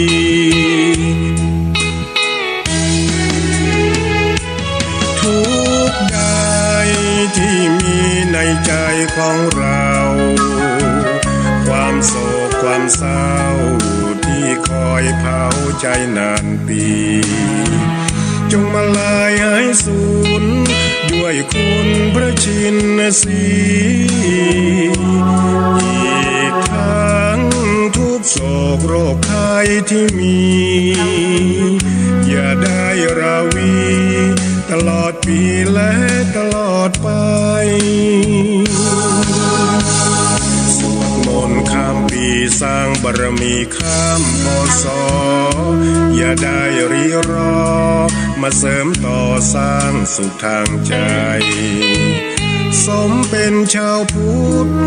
บริสุทธิ์สะอาดสดใสเชิญพากันไปไหว้พระสวดมนต์ข้ามปี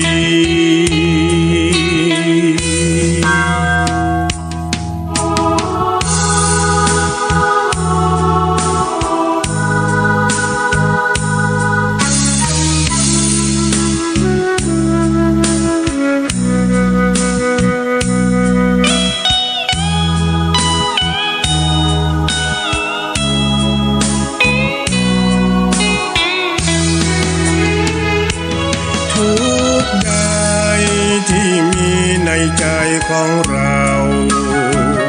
ความโศกความเศร้าที่คอยเผาใจนานปีจงมาลายหายสูญด้วยคุณพระชินสีอีกทั้งทุกโศกโรคภัยที่มี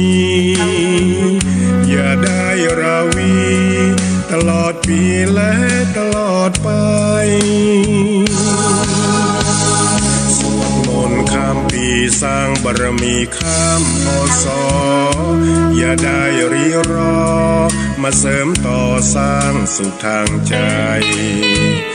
สมเป็นชาวพุทธบริสุทธิ์สะอาดสดใสเชิญพากันไปไหว้พระสวดมนต์ข้ามปี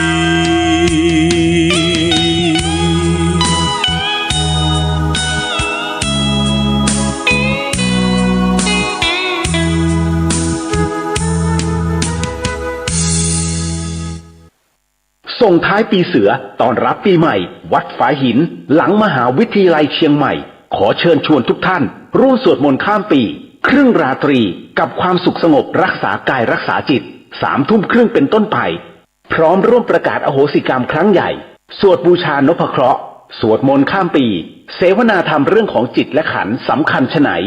ทุกท่านที่มาในงานครั้งนี้ขอท่านนำกลีบบัวมารองรับพระบรมสารีริกธาตุที่ทางวัดจะมอบให้กลับไปบูชา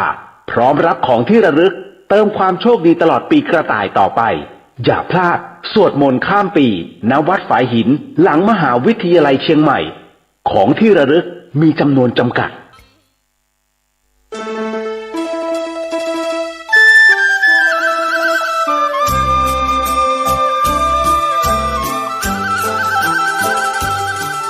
พิธีบำเพ็ญกุศลออกเมรุพระราชทานเพลิงศพพระครูสิริวิชยางกูลพระมหาจรูนสุจิตโต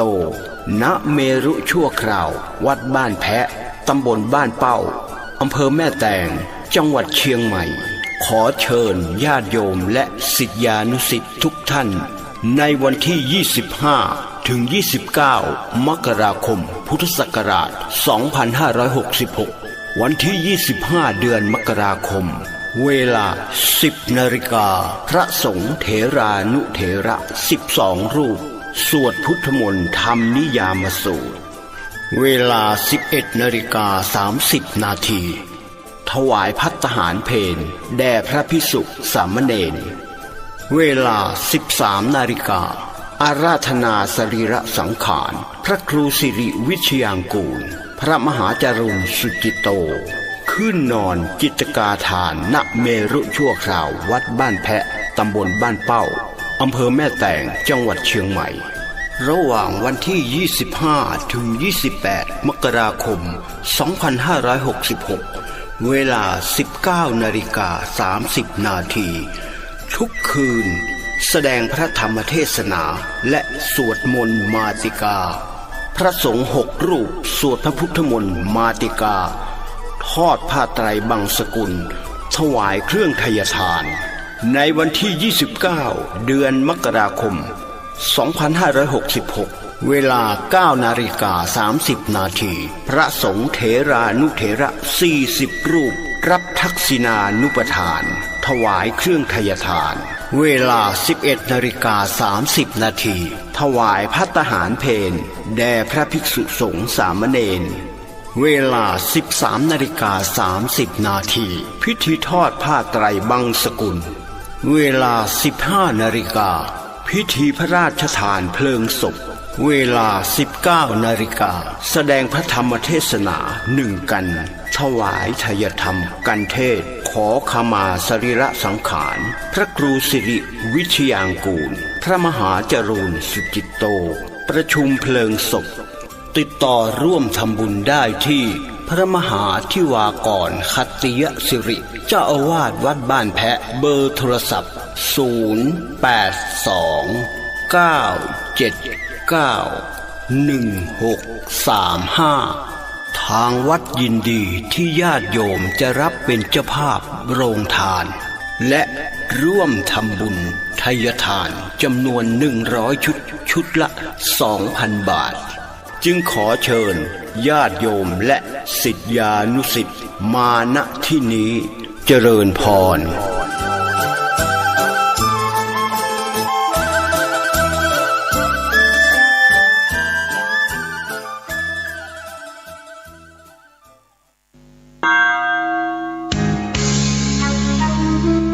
ส่งท้ายปีเสือตอนรับปีใหม่วัดฝายหินหลังมหาวิทยาลัยเชียงใหม่ขอเชิญชวนทุกท่านร่วมสวดมนต์ข้ามปีครึ่งราตรีกับความสุขสงบรักษากายรักษาจิต 3 ทุ่มครึ่งเป็นต้นไปพร้อมร่วมประกาศอโหสิกรรมครั้งใหญ่สวดบูชานพเคราะห์สวดมนต์ข้ามปีเสวนาธรรมเรื่องของจิตและขันธ์สำคัญไฉนทุกท่านที่มาในงานครั้งนี้ขอท่านนำกลีบบัวมารองรับพระบรมสารีริกธาตุที่ทางวัดจะมอบให้กลับไปบูชาพร้อมรับของที่ระลึกเติมความโชคดีตลอดปีกระต่ายต่อไปอย่าพลาดสวดมนต์ข้ามปีณวัดฝายหินหลังมหาวิทยาลัยเชียงใหม่ของที่ระลึกมีจำนวนจำกัดตอนรับปีใหม่ เ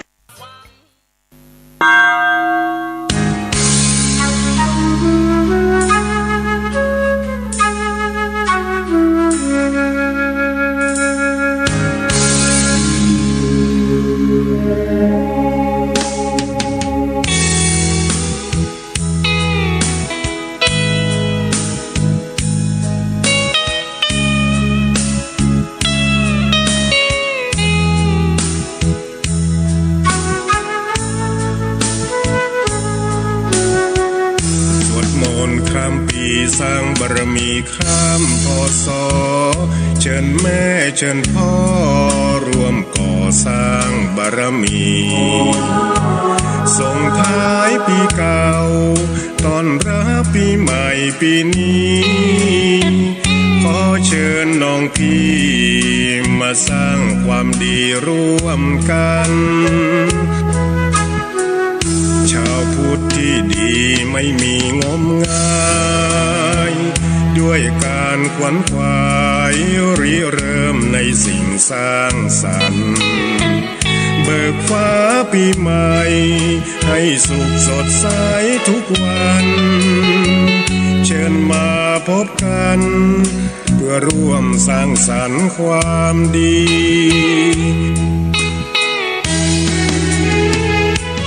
ทุกใดที่มีในใจของเราความโศกความเศร้าที่คอยเผาใจนานปีจงมาลายหายสูญด้วยคุณพระชินสีอีกทั้งทุกโศกโรคภัยที่มีอย่าได้ราวีตลอดปีและตลอดไปสวดมนต์ข้ามปีสร้างบารมีข้ามพศอย่าได้รีรอมาเสริมต่อสร้างสุขทางใจสมเป็นชาวพุทธบริสุทธิ์สะอาดสดใสเชิญพากันไปไหว้พระสวดมนต์ข้ามปี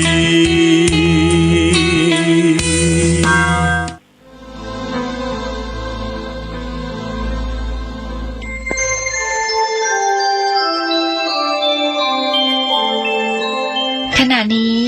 ท่านกำลังฟังสถานีวิทยุกระจายเสียง FM 104.5 เมกะเฮิรตซ์ สวัสดีครับท่านผู้ฟังพบกับรายการเกษตรเพื่อชีวิตสำหรับวันนี้เสนอเรื่องขั้นตอนการพัฒนาตนเองตอนที่2ก่อนเข้าสู่รายการก็มีธรรมะมาฝากท่านผู้ฟังหัวข้อจากหนังสือพจนานุกรมพุทธศาสตร์ฉบับประมวลศัพท์เรียบเรียงโดยเทพเวทีประยุทธ์โตมหาจุฬาลงกรณราชวิทยาลัยพิมพ์เผยแพร่ปี2533หัวข้อธรรมะวันนี้คือมัตตัญญุตาคำว่ามัตตัญญุตาแปลว่าความเป็นผู้รู้จักประมาณคือความพอเหมาะพอดีเช่นรู้จักประมาณในการแสวงหารู้จักประมาณในการใช้จ่ายเหมาะสมเหมาะพอควรเป็นต้นอันนี้มัตตัญญุตาก็อยู่ในส่วนของสัพพปุริสธรรม7ธรรมะของสัตว์บุรุษนี่ที่ยกหัวข้อนี้มาเนี่ยมันมัตตัญญุตาความเป็นผู้รู้จักประมาณเนี่ยก็ค่อนข้างที่จะมีความหมายมาก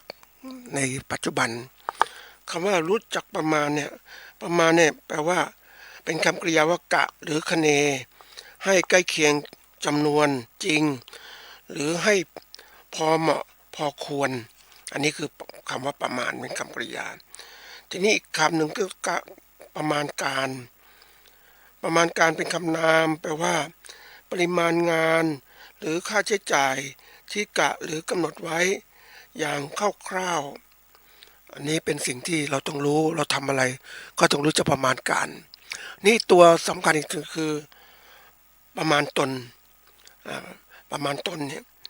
ประมาณตนหรือประมาณตัวเป็นคำกริยาแปลว่าสำนึกในฐานะของตน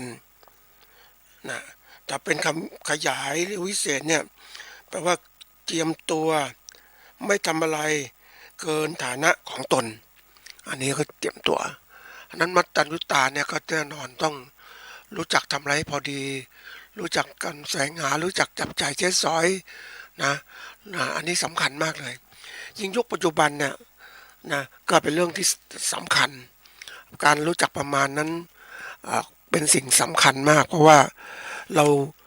าต้องกะอันที่หนึ่งต้องรู้จักกะประมาณกะเหตุการณ์ต่างๆที่จะเกิดขึ้น ในเหตุการณ์ของเศรษฐกิจสังคมการเมืองการปกครองต่างๆมันเป็นยังไงมันจะเป็นดีร้ายได้ยังไงให้รู้จักประมาณคร่าวๆนะเท่าที่ดูเนี่ยก็มันไม่ค่อยดีเท่าไหร่นะท่านผู้ฟังเมื่อสถานการณ์ไม่ค่อยดีปุ๊บเนี่ยเราก็มาดูว่าเกี่ยวกับส่วนตัวละการรู้จักหาประมาณการรู้จักจับใจสอยจะทำอย่างไรเดี๋ยวนี้หาก็หายากนะพืชผลเกษตรขายก็แน่นอนนะก็ถูกกดราคานะปัจจัยการผลิตก็แพงเพราะนั้นกำไรก็คงจะน้อยนะหรือไม่มีกำไรเลยถัดมาคือหาเงินไม่ก็ได้ละภาคอื่นก็ไม่มีเรื่องคนตกงานก็เยอะนักศึกษาจบใหม่ก็ไม่มีงานทำเยอะมากนะคราวนี้มันก็ต้องมาดูว่าสถานการณ์อย่างเนี้ยหาได้ก็ไม่ได้นะทำยังไงเพราะนั้นต้องประมาณการจับจ่ายใช้สอยอย่างเหมาะสมนะท่านผู้ฟังไม่เกินฐานะเพราะว่ามันได้ไม่พอแล้วจ่ายมันมีเงินระดับหนึ่งก็จะไม่พออีกถ้าจ่ายมากหรือเต็มเกินฐานะตัวเองก็ได้มีโอกาสคุยกับนักธุรกิจพ่อค้าแม่ค้าที่เอาสินค้ามาขายแน่นอนว่าเขาพูดถึงเศรษฐกิจที่ผ่านมาเนี่ยเขาก่อนก็ตอนไม่เกิดโควิดก็มีรายได้ดีพอสมควรอยู่ได้แต่หลังปิดโควิดไป3 ปีกว่าเนี่ยเศรษฐกิจแย่ลงมากเลยไปทำงานไม่มีรายได้ก็ตกงานเพราะนั้นไม่ตกงานก็ไม่รู้ทำอะไรนะก็มาขายของขายอาหารก็คู่แข่งก็เยอะมากเลยนะเท่านั้นไม่พอคนซื้อก็น้อยลงท่านผู้ฟังไม่คือมีคนซื้อเมื่อไม่มีคนซื้อปุ๊บถ้าพูดตรงๆแล้วเนี่ยก็ถามแม่ค้าว่าเฮ้ยคุณจะทำยังไงเนี่ยก็ขายไม่ก็ได้ไม่เป็นไรก็กินเองเนี่ยคำพูดของเขาอย่างเนี้ยก็ทำให้กินเองถ้าได้ก็ดีถ้าไม่ได้กินเองทีนี้ถ้ากินเองอย่างนี้ไปทุกวันไม่มีรายได้เพิ่มจะทำอย่างไรอันนี้เป็นเรื่องใหญ่นะท่านผู้ฟังคนจนที่มีมากในประเทศไทยมีมากแล้วก็ไม่ได้รับการพัฒนาให้มีรายได้เพิ่มขึ้นแล้วทำยังไงอันนี้แหละมันกินตัวละถ้าจับจ่ายใช้สอยมากก็กินตัวเองเงินตัวเองไม่พอปุ๊บก็ยืมพ่อแม่พี่น้องยืมคนนู้นนี้ใครจะยืมล่ะเดี๋ยวนี้ยืมแล้วเนี่ยไม่ใช้หนี้ก็เยอะนะท่านผู้ฟังเขาบอกหนี้ล็อกระบบเนี่ยเป็นสิ่งที่น่าพิจารณามากเลยมันเป็นสิ่งที่กู้มาผู้ใช้ต้องการเงินก็ไปกู้มาปุ๊บดอกก็เพิ่มขึ้นแล้วกู้มาแล้วมาทำการผลิตต่างๆก็ไม่ได้ผลิตตามที่ควรจะได้ควรจะเป็นเพราะเศรษฐกิจแบบนี้มันเรื่องที่ว่ามันต้องประหยัดนะท่านผู้ฟังนึกถึงสถานการณ์แบบนี้มันเกิดขึ้นที่ญี่ปุ่นในช่วงเศรษฐกิจเขามีปัญหาปุ๊บเนี่ยการจับจ่ายใช้สอยน้อยมากเลยคนเดินจะเที่ยวห้างแต่ไม่ซื้อของเพราะคนรู้สถานการณ์ไม่ค่อยดีการไม่ดีก็ต้องจักมองไปที่ตนเองว่าตนเองควรจะใช้อย่างไรประหยัดอย่างไรเนี่ยอันนี้ตัวหนึ่งก็มาดูตัวเองอันนี้ถามว่าเฮ้ยแล้วข้างหน้าจะเป็นไงก็หนักใจเหมือนกันประเมินการสถานการณ์ข้างหน้าเพราะเราไม่ได้มีผู้บริหารที่เก่งในการมองเหตุการณ์ต่างๆก็เวลาจะโทษเหตุการณ์ต่างๆก็บอกสถานการณ์โควิดทำให้เป็นอย่างงู้นอย่างนี้จริงๆมันตั้งแต่ปฏิวัติมาแล้วการค้าการขายแล้วไม่ดีมันก็เลยสะสมแทนที่จะมีเงินมีทองมาผ่านวิกฤตช่วงนี้เจอนักธุรกิจที่ลงทุนอีกก็หวังว่าจะมีนักท่องเที่ยวมาก็หวังนะท่านหวังก็ไม่มาท่านผู้ฟังมีแต่คนจีนมาคนต่างชาติอื่นๆไม่ค่อยมาคนจีนมาไม่เข้ามาธรรมดานะเข้ามาอย่างนักลงทุนเขาจะซื้อนู่นซื้อนี่ในช่วงวิกฤตเนี่ยแล้วก็ซื้อสินค้าปัจจัยอะไรต่างๆราคาถูกมากเลยซื้อที่ซื้ออะไรซื้อบ้านซื้ออะไรมันถูกเพราะไม่คนอยากจะขายคนผ่อนไม่ไหวก็ขายเพราะฉะนั้นใครมีเงินช่วงนี้ก็ช้อนซื้อได้เพราะว่าเจ้าของอสังหาริมทรัพย์หรือสิ่งต่างๆเขาไม่สามารถจะเอาเงินผ่อนบ้านเขาได้อันนี้หนักใจนะแต่เขาไม่มีงานทำไม่มีงานทำเพราะฉะนั้นแน่นอนการจับจ่ายใช้สอยเพื่อการบริโภคเขาบริโภคพอประมาณแหละ จะไม่ซื้อสินค้าการบริโภคมากมายเพราะนั้นสินค้าเกษตรจะทำอย่างไรเราผลิตจะขายต่างประเทศได้ไหมก็น่าพิจารณาอีกอันนี้เป็นส่วนที่น่าก็เรียกว่าต้องพิจารณาตลอดรู้จักประมาณนั่นเองเป็นหัวข้อที่มาฝากท่านผู้ฟังว่ารู้จักประมาณในการบริโภคอะไรต่างๆการกินการอยู่นะว่าจะเก็บเงินยังไงสถานการณ์ยังไม่มั่นคงนะเราก็จะต้องดูแลตนเองอาจจะมาหวังรัฐบาลจะช่วยงบประมาณเขาไม่ค่อยมีนะอันนี้เป็นเรื่องที่เราต้องดูตัวเราเองนะวันนี้มาพูดต่อเรื่องของขั้นตอนพัฒนาตนเองนะไอ้ขั้นตอนพัฒนาตนเองพูดไปคราวที่แล้วว่าการที่คำว่าขั้นตอนคือหมายความว่าชั้นระยะของการพัฒนาตนเองของเกษตรกรและผู้ประกอบการเนี่ยเราจะมีชั้นมีระยะต่างๆเราจะดูอย่างไรก็ต้องดูทีละชั้นละขั้นเป็นยังไงแล้วถ้ามีโอกาสก็ดูไปข้างหน้าด้วยเพื่อจะเตรียมการต่างๆในการพัฒนานะทีนี้มาถึงที่คราวนี้จะพูดต่อเรื่องของว่าเมื่อคราวที่แล้วพูดถึงเรื่องของสถานการณ์ทางการพัฒนาก็เรียกว่าการเกษตรตั้งแต่เรื่องของการเกษตรกรรมเคลื่อนที่เป็นเกษตรอุตสาหกรรมแล้วก็เน้นเรื่องของการใช้อินเทอร์เน็ตแหล่งข้อมูลข่าวสารจะต้องมีการพิจารณาเพราะนั้นวันนี้ที่คนที่เขาไหวนะท่านผู้ฟังเขาก็อย่างที่บอกว่าเขาพยายามจับจ่ายใช้สอยเนี่ยเขาจะไม่ไปห้างใหญ่ๆมันแพงเขาก็ไปที่อะไรซื้อทางสินค้าทางอินเทอร์เน็ตมันถูกกว่านะเคยไปดูที่สินค้ายุคอย่างพาหุรัตไปอะไรต่างๆแล้วเนี้ยของถมที่หรือประตูน้ำนะที่เขาผู้ผลิตสินค้าราคาถูกเข้ามาขายเยอะแยะเลยเสื้อผ้าอะไรมั่งทีนี้คนที่ก็ทำรายได้เขาไปซื้อสินค้าราคาถูกเนี่ยแล้วก็มาขายทางอินเทอร์เน็ตนะคนสั่งจองครับก็มีรายได้ระดับหนึ่งนะท่านวางใจให้ดีเนี่ยมันก็คงดีไปไม่ได้เพราะว่าณวันนี้ผู้จะเป็นเจ้าของธุรกิจเนี่ยคือผลิตเสื้อผ้าอะไรต่างๆเนี่ยเขาก็พยายามที่จะขายของเขาด้วยตัวเองเขาไม่ขายลูกค้าทั่วไปเขาขายสินค้าตัวเองคือขายอินเทอร์เน็ตด้วยมันก็เกิดการแย่งชิงลูกค้าเกิดขึ้นและนี่ลูกค้าเนี่ยก็อยู่ในวงจำกัดยิ่งคนลูกค้าที่ซื้อสินค้าก็ไม่ค่อยมีรายได้ก็ลำบากทีเดียวนะอันนี้เราต้องหัดประมาณการให้เป็นไม่ใช่ทำอะไรโดยไม่รู้ประมาณการเนี่ยเหมือนเราผลิตพืชมาเนี่ยมากมายทีเดียวแต่ว่าไม่มีคนซื้อท่านผู้ฟังเพราะนั้นพืชผลิตก็เสียหายก็ขาดทุนอีกเพราะนั้นการจะทำอะไรต้องดูให้ละเอียดนะพิจารณาให้มันดีไม่มีใครมาช่วยเราแล้วนะอันนี้มันก็ต้องบอกตรงๆว่าเราต้องช่วยตัวเองนะอันนี้มันเรื่องของการทำไมเราต้องพัฒนาแน่นอนก็คือว่าเราคนเป็นส่วนสำคัญที่สุดในการพัฒนาการต่างๆอย่างประเทศจะพัฒนาเนี่ยก็ต้องพัฒนาคนที่มีการศึกษามีทัศนมีความสามารถในการประกอบการต่างเนี่ยอันนี้เรื่องสำคัญมากเลยจะทำให้เขานั้นอยู่รอดได้นะทีนี้ประเทศไทยเราบอกกันแล้วเราเขาเรียกว่าเราค่อยๆเน้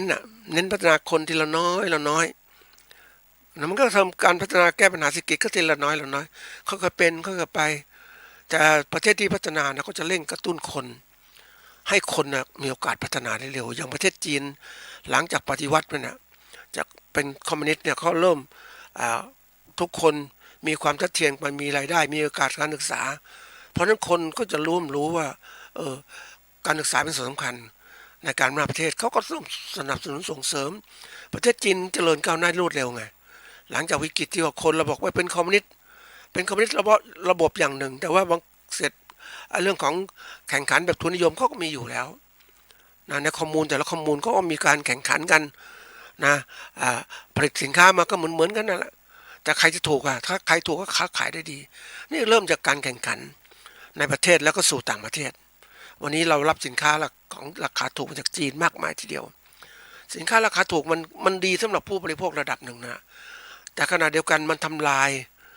ยผู้ผลิตสินค้าชนิดเดียวกันในประเทศที่มีต้นทุนสูงก็อยู่ไม่ได้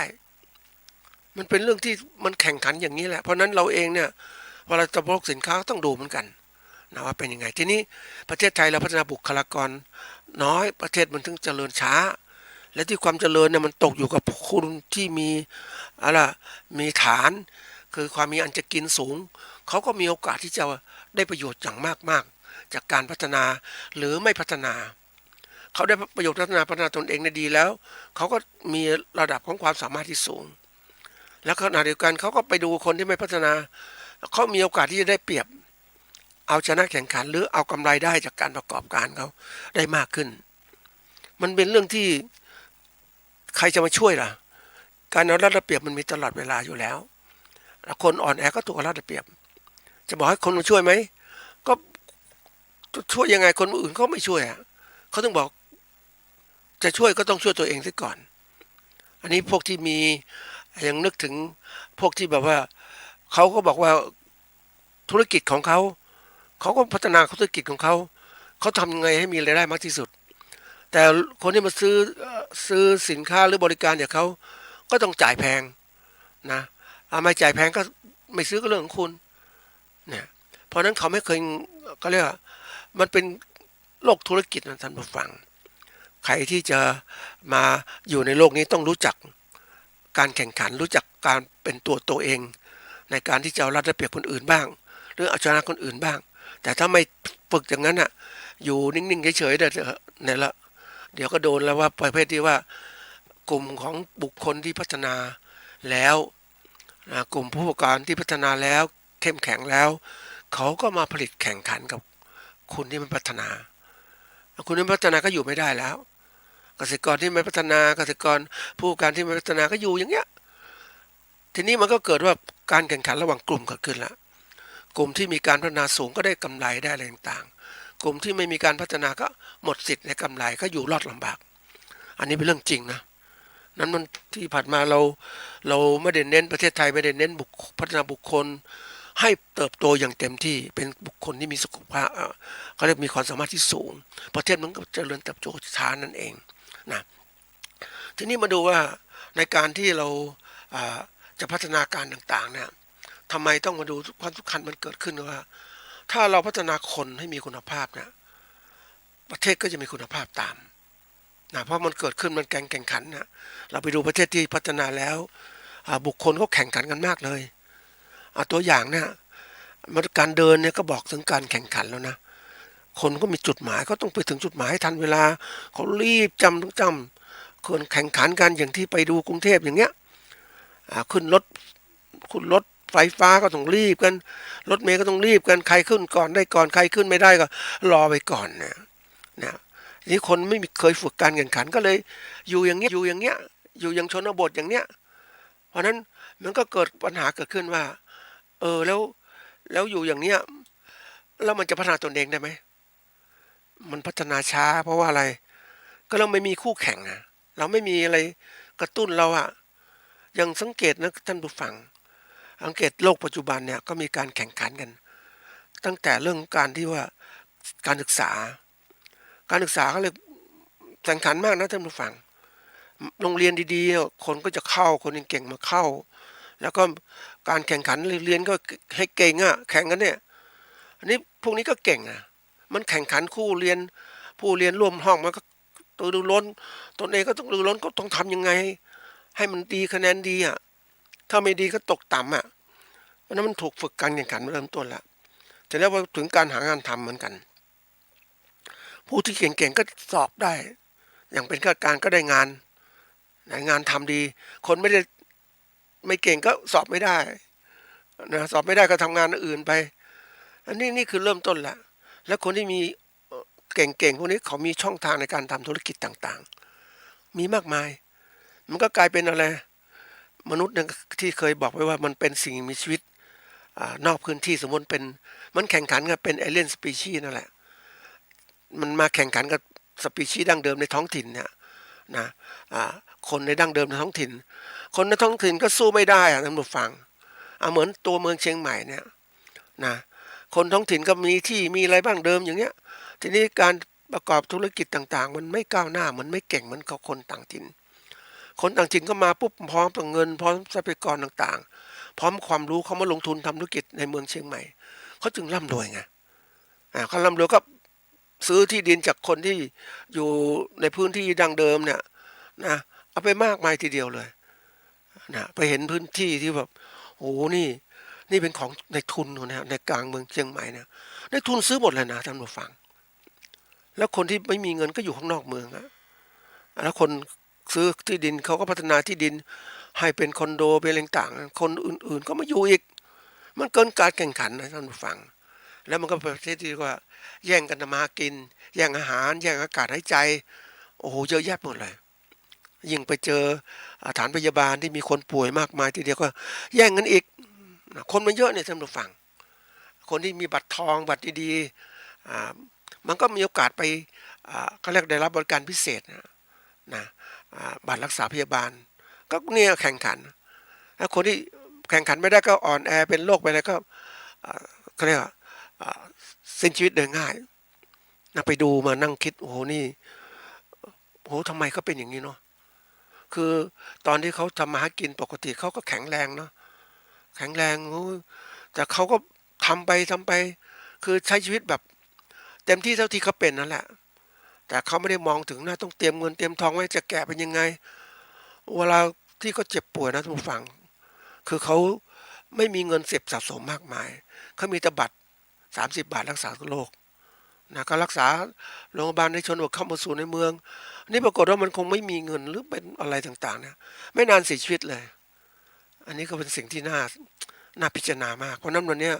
เราต้องรู้จักแข่งขันก็ตือร้นในการที่จะเตรียมชีวิตของเราให้มันดีขึ้นนะอันนี้มาถึงตรงนี้มันถึงพัฒนาทรัพยากรเนี่ยเป็นตัวสำคัญที่ตัวเราเองเนี่ยต้องพัฒนาตัวเองเพื่อที่จะเปลี่ยนแปลงตนเองนะเปลี่ยนแปลงตนเองทั้งความรู้ทั้งสติและความสามารถให้มันเข้ากับกระแสการเปลี่ยนแปลงของโลกที่มันเกิดขึ้น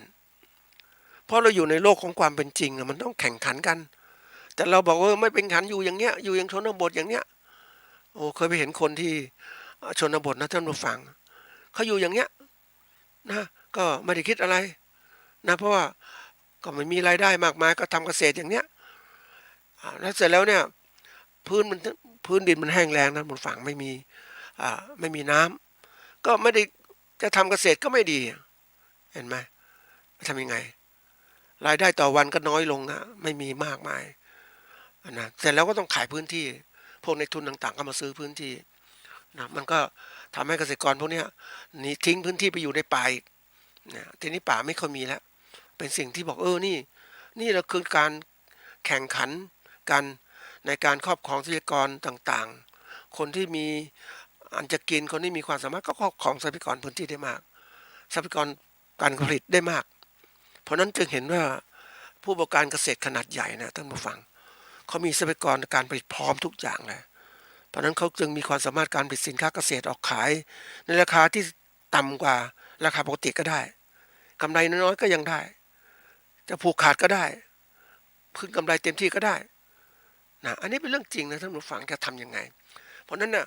เราต้องเรียนรู้พัฒนาตนเองเพื่อที่ให้ตัวเองอยู่รอดได้เปลี่ยนแปลงได้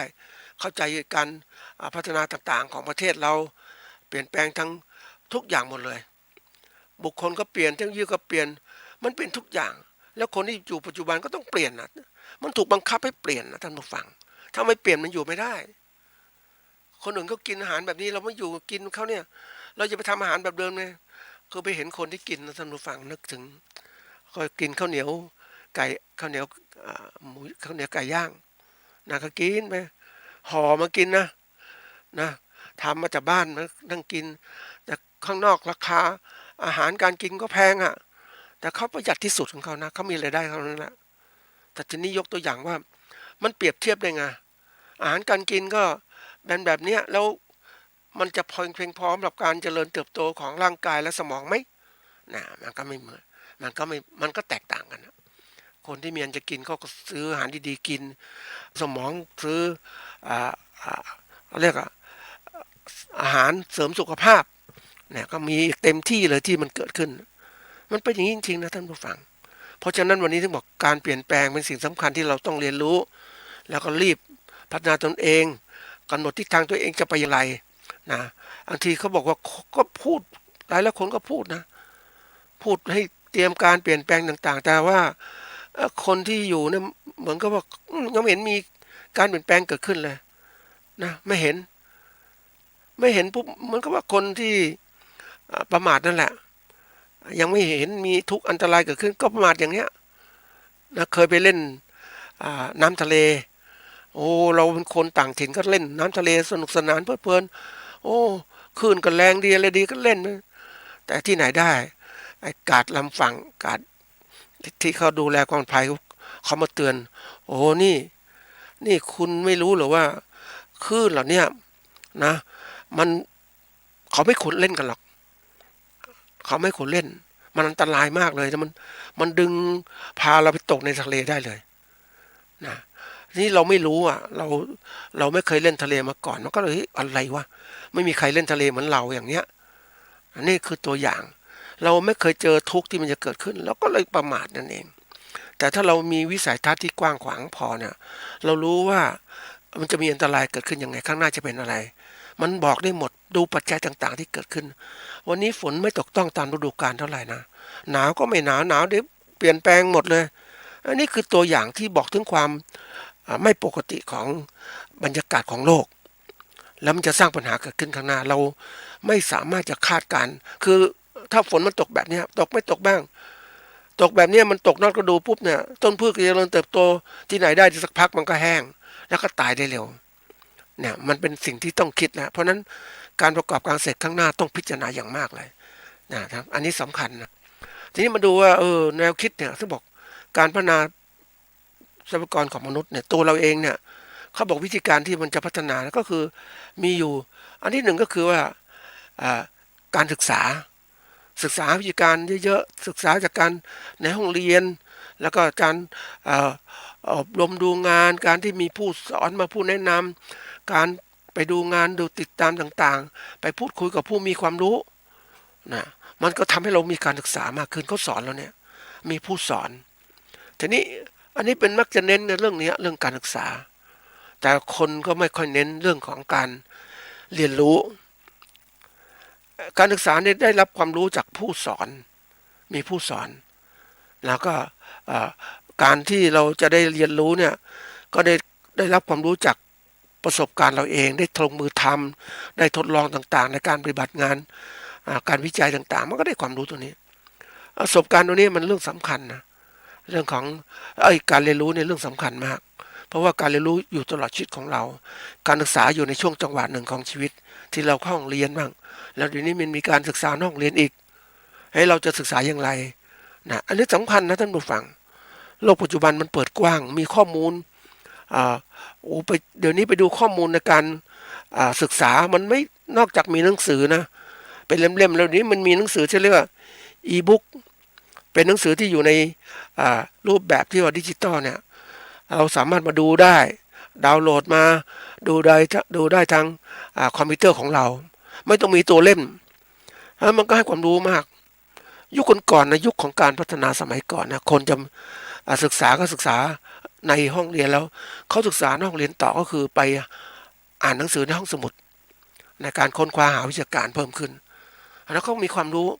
เขาก็เลยพาพัฒนาธุรกิจของเขาแต่ยุคปัจจุบันเนี่ยคนไม่เคยอ่านหนังสือกันคนมาอ่านหนังสือทางอินเทอร์เน็ตหมดในสมาร์ทโฟนต่างๆแล้วต้องยอมรับว่าคนที่ศึกษาอย่างเจาะลึกไม่ค่อยมีสังเกตดูว่าคนไม่ค่อยอ่านหนังสือเล่มใหญ่ๆเล่มวิชาการต่างๆคนอ่านหนังสือเล่มเล็กๆหรือเราฟังอะไรต่างๆนะมักใช้เวลาสั้นๆยาวๆไม่ควรสนใจเนี่ยอันนี้ตัวสำคัญนะท่านผู้ฟังมันไม่มีความมุ่งมั่นไงทีนี้ไอ้การตัวที่ว่าการเรียนรู้เนี่ยมันความมุ่งมั่นอย่างเราเป็นเกษตรกรเราก็ต้องรู้เรียนรู้วิชาการของเราโดยการทดลองของเราปฏิบัติเป็นยังไงให้ปุ๋ยกับพืชตัวนี้เป็นยังไงสูตรนี้เป็นยังไงแล้วพืชตอบสนองดีไหมมันเกิดขึ้นอย่างเนี้ยไอ้ตัวนี้ตัวสำคัญนะท่านผู้ฟังการที่เรามีการเรียนรู้เนี่ยมันเป็นสิ่งที่ติดตัวเราตลอดเวลานะมันจะปลูกฝังได้มีโอกาสพบนักธุรกิจนะที่เขาเป็นเรียนจบปริญญาตรีนะท่านผู้ฟังแต่เขาไปเปิดร้านอาหารปุ๊บเขาต้องศึกษาร้านอาหารเต็มที่เลยทำยังไงแล้วมีความเข้าใจนะท่านผู้ฟังวางแผนธุรกิจยังไงรูปแบบกงสีบริหารอย่างไรให้มันก้าวหน้าอาหารจะดีไหมจะคุมยังไงคุมคนงานยังไงบริหารคนงานยังไงแล้วบริหาร น้องทำยังไงลูกตัวเองทำยังไงให้มีการสืบต่อธุรกิจโอ้ได้คุยกับเขาเนี่ยมันรู้สึกโอ้โหบทเรียนเหล่านี้มันไม่สามารถจะหาอ่านในตำรับตำราได้มันเป็นบทเรียนที่เกิดขึ้นจากเจ้าตัวที่เป็นเจ้าของที่เขาสร้างสมประสบการณ์เข้ามาเนี่ยเป็นสิ่งที่ดีมากเลยนะก็ต้องไปพูดคุยอย่างนี้ถึงจะได้ความรู้แล้วก็พูดอย่างนักธุรกิจพูดอย่างขั้นตอนได้มากมายทีเดียวอันนี้เป็นสิ่งที่น่าสนใจนะเราจะเป็นผู้ที่จะพัฒนาการต่างๆได้ในอนาคตเนี่ยก็ต้องเป็นผู้ที่เรียนรู้ด้วยตัวเองศึกษาวิจัยตัวเองต่างๆหรือจากพัฒนาต่างๆให้มันเจริญก้าวหน้าเพราะว่าถ้าเราอยู่อย่างผู้อ่อนแอนะเราก็จะไม่มีสิทธิ์เจริญเติบโตได้ในธุรกิจนะอันนี้เรื่องจริงนะอ่อนแอไปก็หมดสิทธิ์แล้วเพราะว่าคนที่เขาเข้มแข็งเขามาแย่งกันมากินมาแย่งทุกอย่างนะเราถ้าเราไม่รู้เนี่ยมันก็ไม่มีอะไรเข้ามาอย่างนั้นอ่ะแต่ที่ไหนได้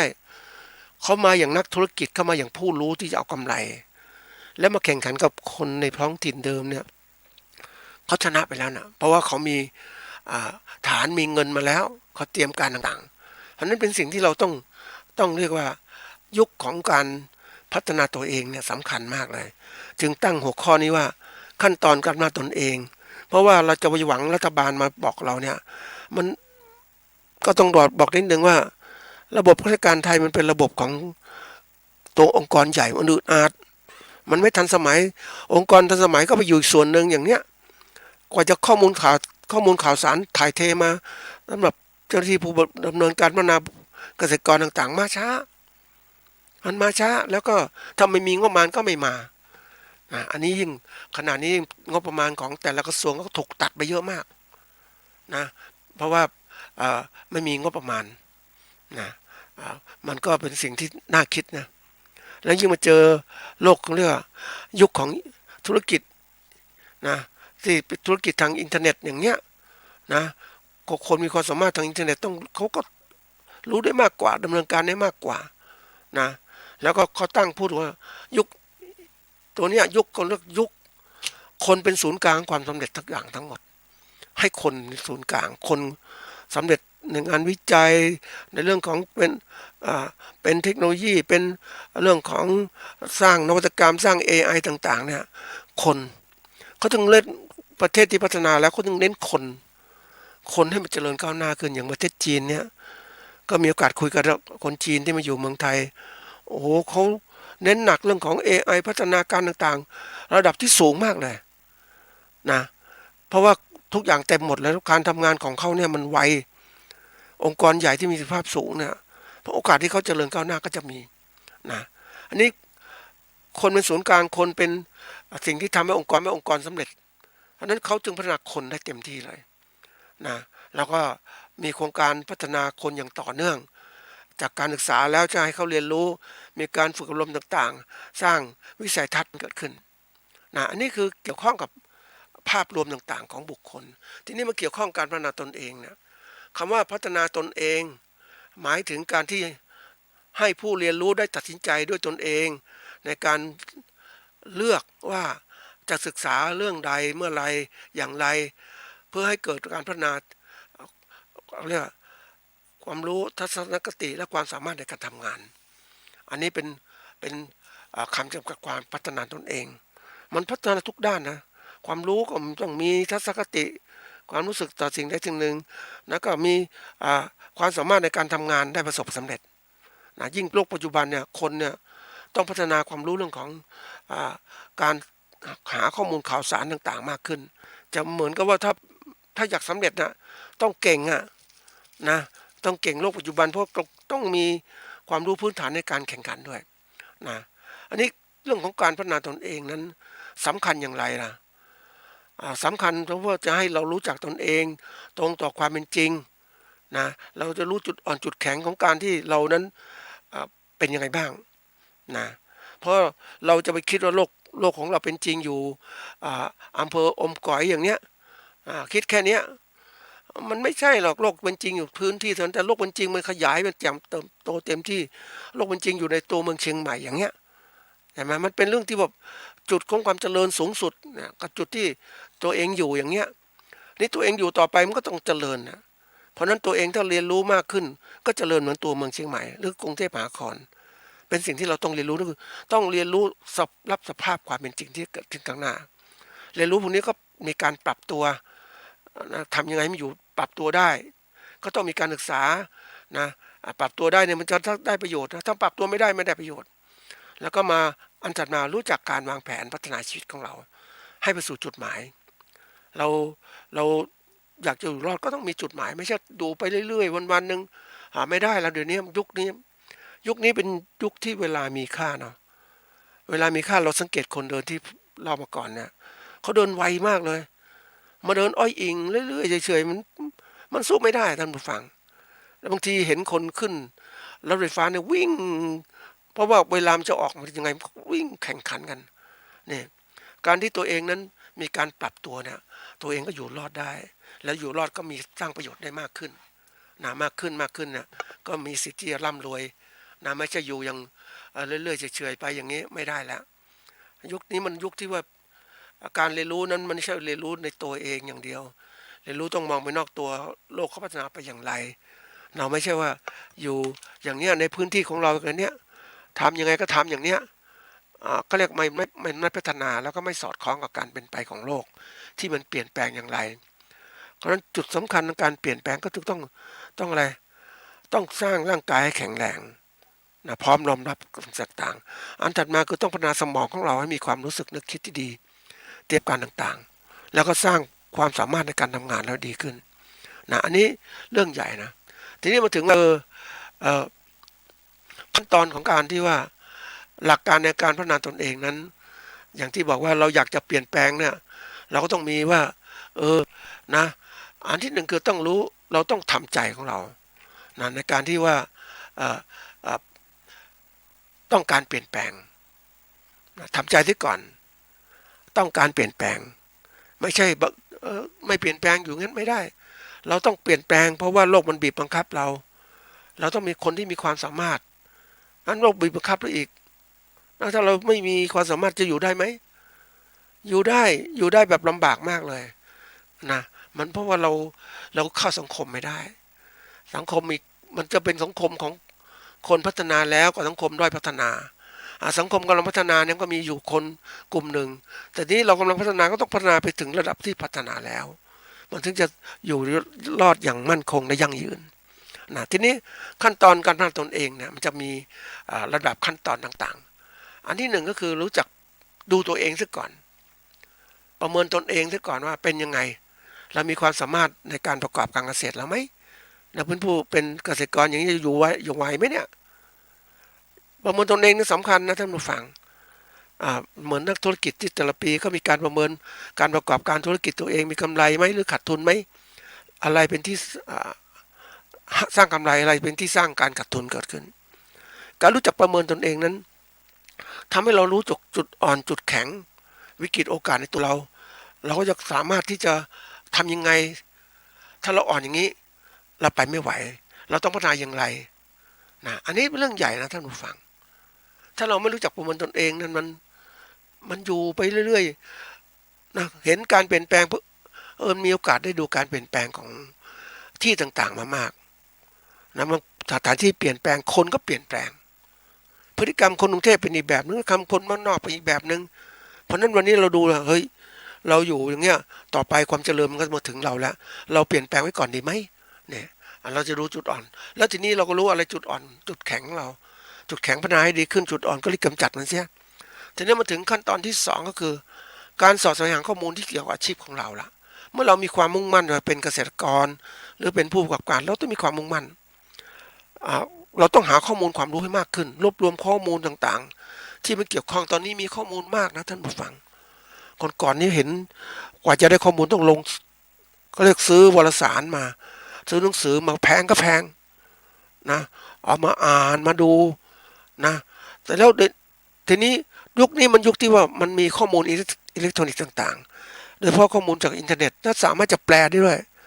จากภาษาต่างประเทศเป็นภาษาไทยมันก็ทำให้เข้าใจได้ง่ายขึ้นนี่คือตัวสำคัญเพราะฉะนั้นทำไมเขาถึงให้ความสำคัญเกี่ยวกับการมีความรู้ข้อมูลความรู้ต่างๆเนี่ยมันเป็นตัวสำคัญในการประกอบการเราไม่ใช่ว่าเฮ้ยจะ ทำทุกอย่างด้วยตัวเองมันไม่ทันอ่ะไม่ทันต่อการเปลี่ยนแปลงเพราะวิธีการที่เอาข้อมูลคนอื่นมาเนี่ยมา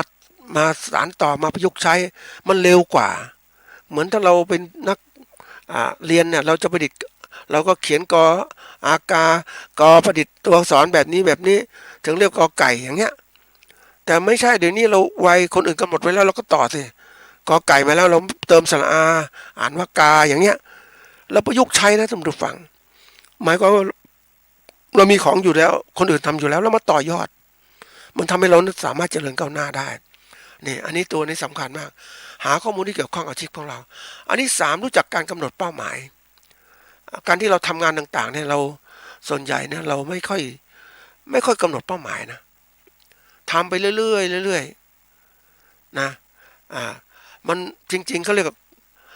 การทำงานจริงๆมันจะมีหลักก็คือกำหนดวัตถุประสงค์ของเราแต่ก่อนว่าเราต้องการอะไรที่เราบรรลุตรงเนี้ยอย่างเราต้องการเงินต้องการเรียกว่าเป็นผู้นักประกอบการที่เก่งนี่คือวัตถุประสงค์ของเราทีนี้วัตถุประสงค์ก็แจกย่อยมาเป็นเป้าหมายทีละขั้นที่เราสามารถเข้าถึงเป้าหมายจากเป้าหมายก็นำไปสู่วัตถุประสงค์นะอันนี้เหมือนกับที่ว่าเป้าหมายการเดินขึ้นดอยเนี่ยกิโลเมตรที่1คือเป้าหมายแรกกิโลเมตรที่2คือเป้าหมายที่2แต่วัตถุประสงค์หลักคือเราต้องการถึงดอยสุเทพข้างบนนี่การกำหนดเป้าหมายอย่างทำธุรกิจของเราเนี่ยเราทำธุรกิจเนี่ยเราไม่ใช่เกษตรกรแล้วเนี่ยเราธุรกิจเกษตรกรคือผู้ที่ปลูกพืชเลี้ยงสัตว์ก็ทำไปเพื่อกินเพื่ออยู่เท่านั้นเหลือก็ขายแต่ทีนี้เราเปลี่ยนแล้วเนี่ยเราเป็นผู้ประกอบการเราใช้ปัจจัยการผลิตปัจจัยการตลาดเนี่ยมาสร้างผลกำไรคือมาทำแล้วเนี่ยขายสินค้าเกษตรไปสู่ผู้บริโภคแล้วก็มีกำไรหักต้นทุนแล้วก็มีกำไรอะไรรายจ่ายลดด้วยต้นทุนก็มีกำไรนี่คิดอย่างนี้มันทำให้เรานั้นมีความมุ่งมั่นมากขึ้นการที่เราทำอะไรเรื่อยๆมีเป้าหมายมันเป็นอย่างนั้นจริงๆนะเจอคนที่เขาไม่ประสบความสำเร็จเนี่ยได้คุยกับเขาเนี่ยเขาทำอะไรไปเรื่อยๆเดินก็ช้าคิดก็ช้าเพราะว่าเขาไม่ฝึกตนไงไม่ฝึกตนในการที่เป็นเขาเรียกมีเป้าหมายเฉยชาไปหมดนะท่านผู้ฟังและที่สุดแล้วเนี่ยมาเห็นขณะนี้นะผ่านไปก่อนชีวิตแล้วเนี่ยโอ้เขายังไม่สำเร็จนะท่านผู้ฟังใช้เงินต่างๆไปหมดไปเรื่อยๆคือได้มาก็ใช้ไปได้มาใช้ไปแล้วเขาไม่ได้คิดถึงตอนแก่จะเป็นอย่างไรนะจะมีเงินใช้ไหมเห็นไหมเขาไม่มีเป้าหมายท่านผู้ฟังวันเนี้ยถ้าเรารู้จักกำหนดเป้าหมายของเราว่าเฮ้ยทำนานี้ต้องมีกำไรในปีนี้ต้องมีกำไร20,000สมมตินะแต่ถ้าต่ำกว่า20,000นะเราทำอาชีพอื่นดีกว่าไหมนะจะมาอยู่ทำนาอย่างนี้ทำไม่ไหวละหรือจะทำนาแบบนี้ก็เปลี่ยนเป็นทำ2 ครั้ง3 ครั้งหรือ4 ครั้งต่อปีเลยใช้พันธุ์ข้าวอายุสั้นนะมันเป็นสิ่งที่ต้องพิจารณานะท่านผู้ฟังเราใช้ปัจจัยการเกษตรของเราจะคุ้มค่าที่สุดอย่างนึกถึงข้าวเนี่ยถ้าทำ4 ครั้งเนาะปีละ4 ครั้งเนี่ยเพราะนั้นยุคข้าวมันก็ต้องเร็วนะอย่างน้อย3 เดือนเนี่ย3 เดือนทีนี้พันธุ์ข้าวเนี่ยพันธุ์ข้าวต้องเป็นพันธุ์ดีมีผลผลิตที่สูงต้นเตี้ยๆจะใช้ทานอาหารน้อยมันก็ทำให้เรานั้นมีกำไรมากขึ้นแทนที่จะทำปีละครั้งอย่างเนี้ยนะมันต้องคิดนะอันนี้ตัวที่3ตัวที่4การวางแผนทำอะไรต้องมีการวางแผนว่าเฮ้ยวางแผนความก้าวหน้าอาชีพของเราเนี่ยเราลองคิดนะท่านผู้ฟังว่าเราคำว่าวางแผนคือการกำหนดกิจกรรมไว้ตามเวล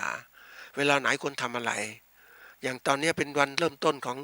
การเกษตรเราก็คิดว่าปีนี้จะทำอะไรนะวางแผนนะทำยังไงการเกษตรปลูกข้าวดีขึ้นนะทีละอย่างแล้วทำไงมีรายได้มากขึ้นเนี่ยมันทำให้เรานั้นมีความมุ่งมั่นนะท่านผู้ฟังไอ้3-4ตัวเนี่ยคือตัวเรื่องของการประเมินตนเองการแสวงหาข้อมูลเกี่ยวกับความรู้ที่เราอยากศึกษาเรื่องการเกษตรแล้วก็เรื่องของการกำหนดเป้าหมายเรื่องการวางแผนอันนี้สำคัญมากนะเราอยู่ในโลกของยุคใหม่นะเราต้องรู้จักเอาหลักการบริหารธุรกิจสมัยใหม่ไปใช้ในการประกอบการเกษตรของเรานะเพราะว่าข้อมูลต่างๆเนี่ยไม่ใช่ข้อมูล หลักการต่างๆมันผ่านการพิสูจน์ยอมรับมานักเขียนต่างๆนักวิจัยต่างๆเขาก็เอาข้อมูลเหล่านี้มาจากผู้ที่เขียนแรกๆที่ประสบความสำเร็จเขาก็มาเขียนหลักๆของเขาเป็นอย่างนี้แล้วก็มีการสืบต่อกันอันนี้ที่นี่คือตัวสำคัญนะเราเองถ้าเรา ดู ดูตัวเองนั้นเราสมมติเรามาถึงเรื่องของการเรียกว่ามีการวางแผนละ เป้าหมายวางแผนแล้วก็มีการอะไรถัดมาก็คือ ขั้นตอนของการที่ว่าเลือกเราจะลงมือทำแล้วเราก็หาเทคนิควิธีการแผนงานเทคนิควิธีการใช้ในการปฏิบัตินะมันจะมีเทคนิคแบบไหนเทคโนโลยีไหนมาอย่างที่เคยดูครั้งแรกก็มีเทคโนโลยีของการพ่นยาฆ่าแมลงกับแปลงนานะให้ใช้โดรนในการฉีดยาฆ่าแมลงปกติชาวนานี่ต้องเดินทางไปในนาหว่านปุ๋ยหรือฉีดยาฆ่าแมลงนะ โดยตัวเขาเองแต่นี้รุ่นใหม่ๆเนี่ยเขาใช้หุ่นยนต์หรือโดรนเข้ามาแทนแล้วควบคุมการฉีดยายังไงนะมันบินไปบินมาแนวเส้นทางไหนบ้างไม่เอ็นไปไหนเลยเพราะมันคุมด้วยระบบอิเล็กทรอนิกส์มันก็ทำให้คนที่เป็นชาวนานั้นนั่งอยู่ที่ก็เรียกนั่งอยู่ที่คันนาหรือดักใต้ลมไม้คอยคุมหุ่นยนต์ก็มีอะไรคุมโดรนในการฉีดยาฆ่าแมลงมันฉีดไปยังไงบ้างนะสบายท่านผู้ฟังยิ่งโลกยุคใหม่ๆเนี่ยเรื่องการให้น้ำเรื่องการให้ปุ๋ยต่างๆเนี่ยเจ้าของเนี่ยไม่ใช่อยู่ที่แปลงนานะเจ้าของอยู่ในบ้านนะก็ติดแอร์อยู่นอนบ้านนั่งดูมีกล้องจับนะจะให้น้ำตอนไหนวางแผนยังไงบ้างนะน้ำเป็นยังไงถึงแปลงนาขนาดไหนไม่ต้องไปตากแดดอันนี้คือการพัฒนาตนเองเข้าสู่ยุคของการที่เป็นความทันสมัยรู้จักใช้เทคโนโลยีสมัยใหม่มาใช้เนี่ยมันไม่ลำบากเหมือนเดิมนะเพราะเรามีคนสร้างมาแล้วเราก็ใช้สินะ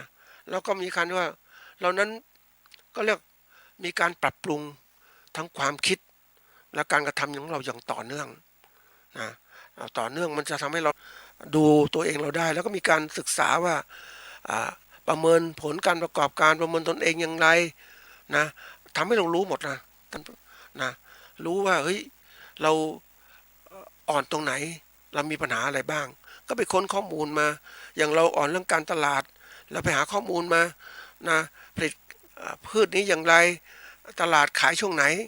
นะคู่แข่งเนี่ยเขาผลิตมาแล้วเนี่ยเขาขายช่วงไหนเราผลิตช่วงก่อนเขาไหมเรื่องหลังเขาไหมอันนี้เป็นเรื่องใหญ่นะท่านผู้ฟังในการที่เราจะพัฒนาการประกอบการในชีวิตตัวเองเราต้องคิดอยู่เสมอนะเพราะเราอย่าไปคิดว่าเราเดี๋ยวก็มีคนมาช่วยเหลือเรานะว่าเราติดนู่นติดนี่เดี๋ยวมันคนช่วยอย่าคิดอย่างนั้นยุคนี้ต้องช่วยตัวเองท่านผู้ฟังมันจะทำให้เราเก่งขึ้นเราก็ไม่ต้องง้อภาครัฐละเราเก่งขึ้นเราหาข้อมูลได้บางทีเรายิ่งเราเก่งมากเพียงใดนะท่านผู้ฟังเราจะรู้ว่าองค์กรภาครัฐเขาเป็นยังไงนะเขาช่วยคนที่แบบอีกกลุ่มหนึ่งเราเองเนี่ยเราเก่งก็พัฒนาตนเองไปไม่ต้องไปสนใจเราดูไม่ต้องสนใจว่าหน่วยงานไหนจะมาช่วยเราแล้วเพราะว่าเรามองข้ามที่นี้ไปแล้วเรามีความสามารถในการประกอบการแล้วมันเจริญไปแล้วเนี่ยเป็นตัวสำคัญนะท่านผู้ฟังเราเองเนี่ยต้องเป็นเจ้านายเองนะเราไม่ใช่ว่าคอยให้คนอื่นมาช่วยอย่างที่กล่าวไว้ตอนที่แล้วว่านโยบายให้เกษตรกรพึ่งพาภาครัฐมากเกินไปนะเกษตรกรก็จะอ่อนแอถ้ารัฐบาลใช้ยุทธวิธีว่าให้รางวัลการประกอบการให้รางวัลนู่นรางวัลนี่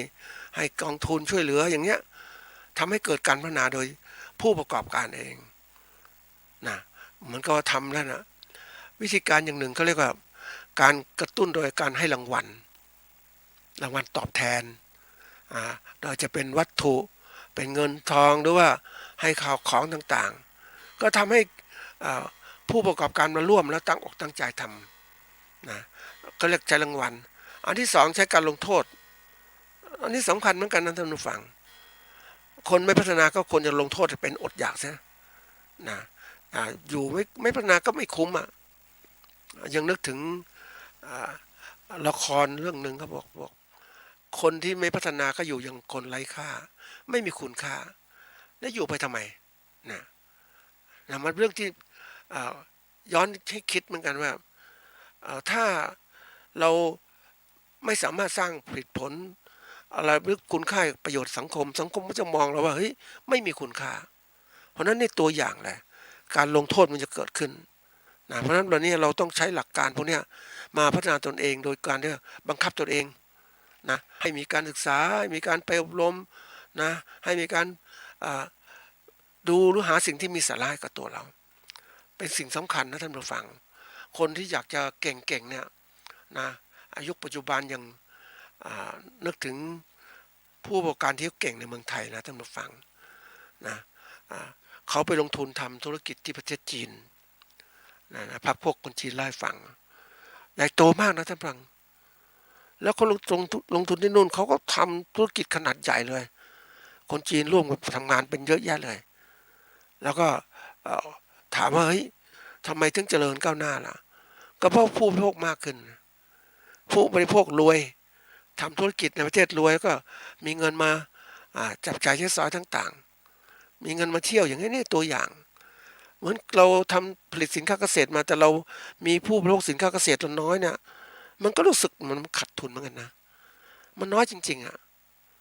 ทีนี้ถ้าเราหวังว่าเฮ้ยเราผลิตสินค้าเกษตรมามีคนมาซื้อสินค้าเกษตรจากเราเลยนะได้มีโอกาสคุยกับนักธุรกิจเช่นกันเรื่องของการที่ว่าคุณซื้อน้ำผึ้งคุณซื้อของมีคุณภาพได้อย่างไรนะเพราะว่าเขาเป็นค้าขายเรื่องของอาหารเกษตรต่างๆเขาก็ไล่ฟังว่าเขาได้ความรู้จากอะไรได้ความรู้จากการอ่านและพบนักธุรกิจมันก็จะต่อยอดความรู้ต่างๆเกิดขึ้นนะหลังจากนั้นก็ประสบความสำเร็จแล้วร่ำรวยแล้วเพราะว่าเขาคิดและทำแบบนี้ไงการประเมินตนเองการพัฒนาตนเองนะก็รู้ตัวเองก็ตัวเราเองจะอยู่ฐานะอะไรนะจะทำยังไงให้มันประสบความสำเร็จเขาคิดตลอดเวลานะเคยได้มีโอกาสเดินคุยกับเขานักธุรกิจเนี่ยเขาคิดตลอดเวลาขนาดเดินจะทำวันนี้จะทำงานอะไรบ้างนะแล้วจะไปดูธุรกิจจุดไหนนะเพราะธุรกิจเขาเป็นขนาดใหญ่เขาจึงสามารถที่จะต้องใช้ตัวเองอย่างมากนะความสามารถในการใช้ตัวเองสำคัญนะท่านผู้ฟังเราจะไปปล่อยตัวเองเรื่อยๆเฉยๆไม่ได้แล้วเดี๋ยวนี้มันเป็นโลกบอกว่าใช้ตัวเองให้มีคุณค่ามากที่สุดเกิดมาทั้งทีใช้ตัวเองให้มีคุณค่าเพราะฉะนั้นถ้าเราอยากจะเป็นชาวนาก็ต้องเป็นชาวนาที่มีคุณค่านะผลิตทำนาอย่างไรนะให้มันมีผลผลิตที่ดีขึ้นนะอันนี้เป็นตัวสำคัญนะถ้าเรารู้จักดูมีเป้าหมายแล้วก็มีการวางแผนมีการพัฒนาตามแผนต่างๆเนี่ยมันจะสอนคนได้มากเลยเราสอนคนได้มากบางทีเราอาจจะเฉยชาขี้เกียจมันก็มีนะท่านผู้ฟังเวลาทำงานต่างๆเราก็เฉยชาบ้างไม่มีคนกระตุ้นทำเรื่อยๆมันวิธีการอย่างหนึ่งก็คือว่ามันมีเทคนิคนะท่านผู้ฟังในการที่จะกระตุ้นตัวเองให้ทำงานนะถ้าเราทำเรื่อยๆสมมุตินะทำแล้วเนี่ยเราได้ผลตอบแทนเท่านี้เพราะนั้นมันคุ้มไหมเนี่ยทำไงผลตอบแทนได้น้อยเลยผลผลิตก็ได้น้อยผลลัพธ์ก็ได้น้อยนะมันไม่คุ้มค่าถ้าเราทำน้อยๆแต่เราทำเนี่ยมันออกผลผลิตได้มากปุ๊บมันคุ้มค่าต่อการประกอบการเกษตรของเราเนี่ยมันกระตุ้นนะนักธุรกิจที่เขาประสบผลสำเร็จเขาสอนลูกหลานเขาว่านะให้มีความมุ่งมั่นอดเปรี้ยวไว้กินหวานนะอดขมไว้กินหวานทนกับมันแล้วถ้ามันหวานที่นี่มันหวานตลอดนะท่านผู้ฟังในการประกอบการนะอย่างที่การเป็นผู้ประกอบการมันจะมีข้อดีหลายอย่างมากอันที่หนึ่งคือการเป็นเจ้าของธุรกิจส่วนตัวไม่ต้องเป็นลูกน้องใครอันที่สองทำแล้วเนี่ยประโยชน์รายได้ก็เกิดขึ้นกับตัวเราไม่มีใครมารู้กับเราแต่เราได้ประโยชน์เนี่ย เพราะว่าเราเป็นนักธุรกิจนะเราทำอะไรต่างๆมีการคิดต่างๆคือเราคิดใหญ่มันก็ทำงานใหญ่ใช่ไหมคิดเล็กๆก็ทำงานเล็กๆนะอันนี้มันเรื่องสำคัญนะท่านผู้ฟังสังเกตผู้ที่เขาเป็นเกษตรกรเขาคิดแค่เนี้ยนะเขาคิดทำเหมือนเดิมนะก็ทำเหมือนเดิมมันจะทำไหวไหมเนี่ยอันนี้ในแนวคิดนะ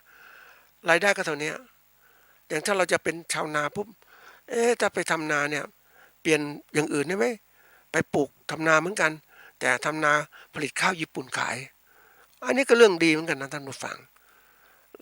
รายได้มันสูงกว่าไงนะมันเป็นตัวที่แบบเฮ้ย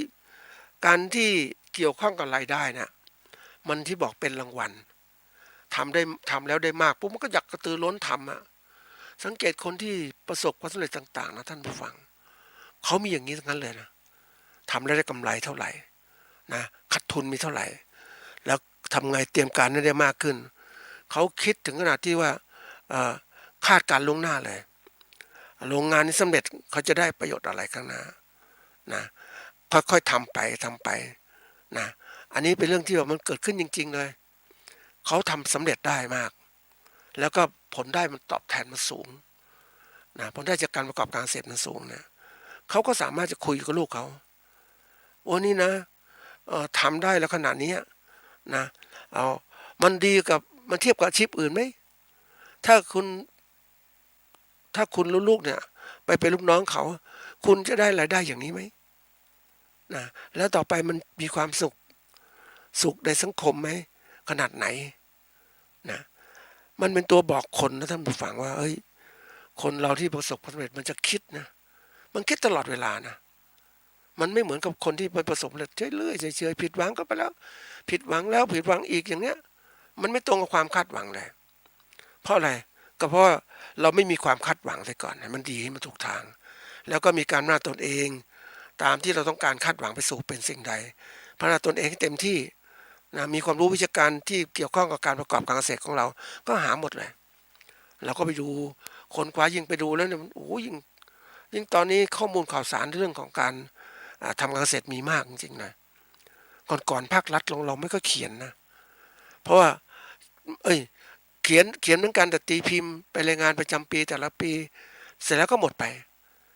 คนไม่สามารถอ่านได้ต่อเนื่องยุคปัจจุบันเนี่ยก็มีเรื่องของการเป็นนักวิชาการนะเรื่องเป็นนักวิจัยพวกนี้จะศึกษาวิจัยจริงจังเพราะว่าถ้าไม่ทำจริงจังนะองค์กรก็จะให้ออกอย่างเนี้ยคือเพราะนั้นเมื่อเรารู้ตัวนี้ปุ๊บเนี่ยเราต้องมีเป้าหมายของเราจริงจังเหมือนกันเนี่ยเราต้องมีกำไรเพราะฉะนั้นการที่มีกำไรได้ก็ต้องมีข้อมูลที่ดีใช่ไหมข้อมูลการผลิตการตลาดเป็นยังไงมันเตรียมหมดนะท่านผู้ฟังเตรียมสิ่งนี้เพราะว่าตนเองถ้าตั้งเป้าหมายมันทำให้เกิดการพัฒนามันมีความทะยานอยากอย่างนึกถึงถ้าคนมันปลูกความทะยานอยากไว้เนี่ยมันจะเป็นนิสัยอย่างเงี้ยแล้วก็ไขว่คว้าหาความรู้ใหม่ๆที่มันเกิดขึ้นมันตรงอย่างเงี้ยมันเป็นเรื่องสำคัญเรื่องของการทำเรื่องจิตใจคนนักวิทยาศาสตร์หรือนักวิชาการท่านเขาพูดว่าตอนหลังๆเนี่ยมาพูดถึงการบริหารที่ประสบความสำเร็จเนี่ยเรื่องการจัดการกับ mind map เรื่องการจิตใจคนก่อนนะแผนที่ทางจิตใจขึ้นมามันวางแผนแล้วเป็นไงเพราะว่าการที่เราจะวางแผนธุรกิจต่างๆเนี่ยตอนแรกมันเกิดขึ้นจากการคิดและจินตนาการนะคิดจินตนาการแล้วเสร็จแล้วหลังจากนั้นปุ๊บนะมันก็ออกมาเป็นอะไรก็ร่างแผนขึ้นมาอย่างแผนธุรกิจอย่างจินตนาการอยากจะเป็นผู้ผลิตไก่รายใหญ่นะมันก็เริ่มคิดเริ่มทำเสร็จแล้วได้มาทำการหาความรู้เพิ่มเติมทำการปุ๊บมันก็เลยเกิดขึ้นก็คือได้ข้อมูลใหม่ๆเกิดขึ้นเฮ้ยทำอย่างนี้ได้กำไรเนาะมันทำให้รู้สึกอยากทำต่อแหละนี่แหละคือจิตวิญญาณของผู้ประสบความสำเร็จเขาใช้อย่างนี้นะท่านผู้ฟังเมื่อสำเร็จทำต่อเปลี่ยนแปลงทำต่อเพราะความก้าวหน้าทางเรียนรู้เขาก็มากอยู่แล้วแล้วความสำเร็จธุรกิจเขาก็มากเขาจึงมีความร่ำรวยนะไม่เดือดร้อนเหมือนกับเราที่ทำอะไรทำไปคิดอย่างเนี้ยเรื่อยๆไปไม่เคยคิดวางแผนมันมีการวางแผนธุรกิจที่เป็นแบบองค์รวมวางแผนปุ๊บจะ ศึกษาปัจจัยนำเข้ากระบวนการเปลี่ยนแปลงปัจจัยที่ได้รับมาผลลัพธ์ที่เกิดขึ้นมาหรือว่าประเภทที่เรียกว่าเรื่องของธุรกิจต่อยอดต่างๆจะเกิดขึ้นมันจะมีคนที่คิดเนี่ยนะครั้งแรกก็คิดเฉพาะเรื่องของที่เขาทำอยู่ต่อไปมันคิดออกไปมากขึ้นมันก็ทำให้เขาเนี่ยคือเห็นโลกมากขึ้นแล้วคิดออกไปมันก็กลายเป็นความคิดอย่างจินตนาการแต่จินตนาการเนี่ยเขาเรียกว่ามันต้องเป็นฐานของการที่จะสร้างคนให้รู้จักคิดคนต้องรู้จักคิดไปก่อนเนี่ยและคิดที่มีเหตุมีผลนะมันจะทำให้เกิดการพัฒนาเป็นแผนงานเกิดขึ้นแต่ถ้าคนคิดไม่มีเหตุผลมันก็หยุดเท่านั้นแต่ที่นี่โลกนี้เป็นโลกที่แบบมันมีเหตุมีผลนะมันมีเขาเรียกว่ามีการประมาณด้วยตัวเองถ้าเราไม่รู้จักประมาณตนเองมันไปไม่ได้นะมันมีการประมาณโดยการกะประมาณแล้วคู่แข่งจะเป็นอย่างไรสถานการณ์เศรษฐกิจจะเป็นอย่างไรมันทำให้คนเกิดการพัฒนาเกิดขึ้นนี่ก็ฝากไว้ว่าขั้นตอนพัฒนาของตนเองในฐานะที่เป็นเกษตรกรหรือผู้การเกษตรเนี่ยก็ต้องคิดถึงเรื่องของการประเมินตนเองซะก่อนจุดอ่อนจุดแข็งวิกฤตโอกาสแล้วประเมินถัดมาคือประเมินผู้ประกอบการที่อยู่ใกล้ๆเราที่จะมีส่วนสร้างเสริมอะไรหรือบ้างก็คิดต่อนะเลยอย่างที่บอกว่าขั้นตอนจุดที่จะย่อก็คือว่าเนี่ยเขาเขียนไว้ว่า Smart Step อันที่1สำรวจพิจารณาตนเองอันที่2วิเคราะห์จุดเด่นจุดบกพร่องตัวเองอันที่3กำหนดปัญหาและพฤติกรรมเป้าหมายอันที่4กำหนดรวบรวมข้อมูลพื้นฐานอันนี้ข้อที่5เรื่องของการที่ว่าใช้สื่อต่างๆในการทำต่างๆนะอันที่6เรื่องของการปรับปรุงพัฒนาอย่างต่อเนื่องนะอันที่7เรื่องของการประเมินผลและขยายผลอันไหนที่ประสบและขยายไปอันไหนที่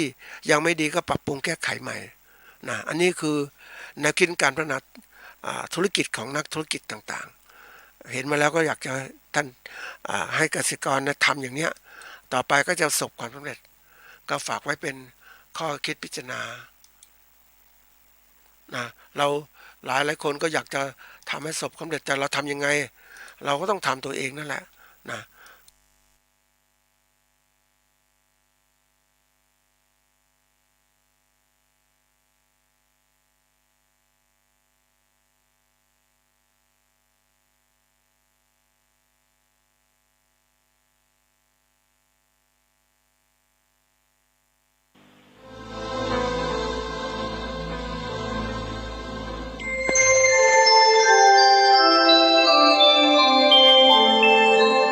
ขณะนี้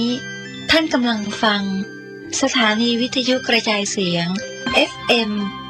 104.5 เมกะเฮิรตซ์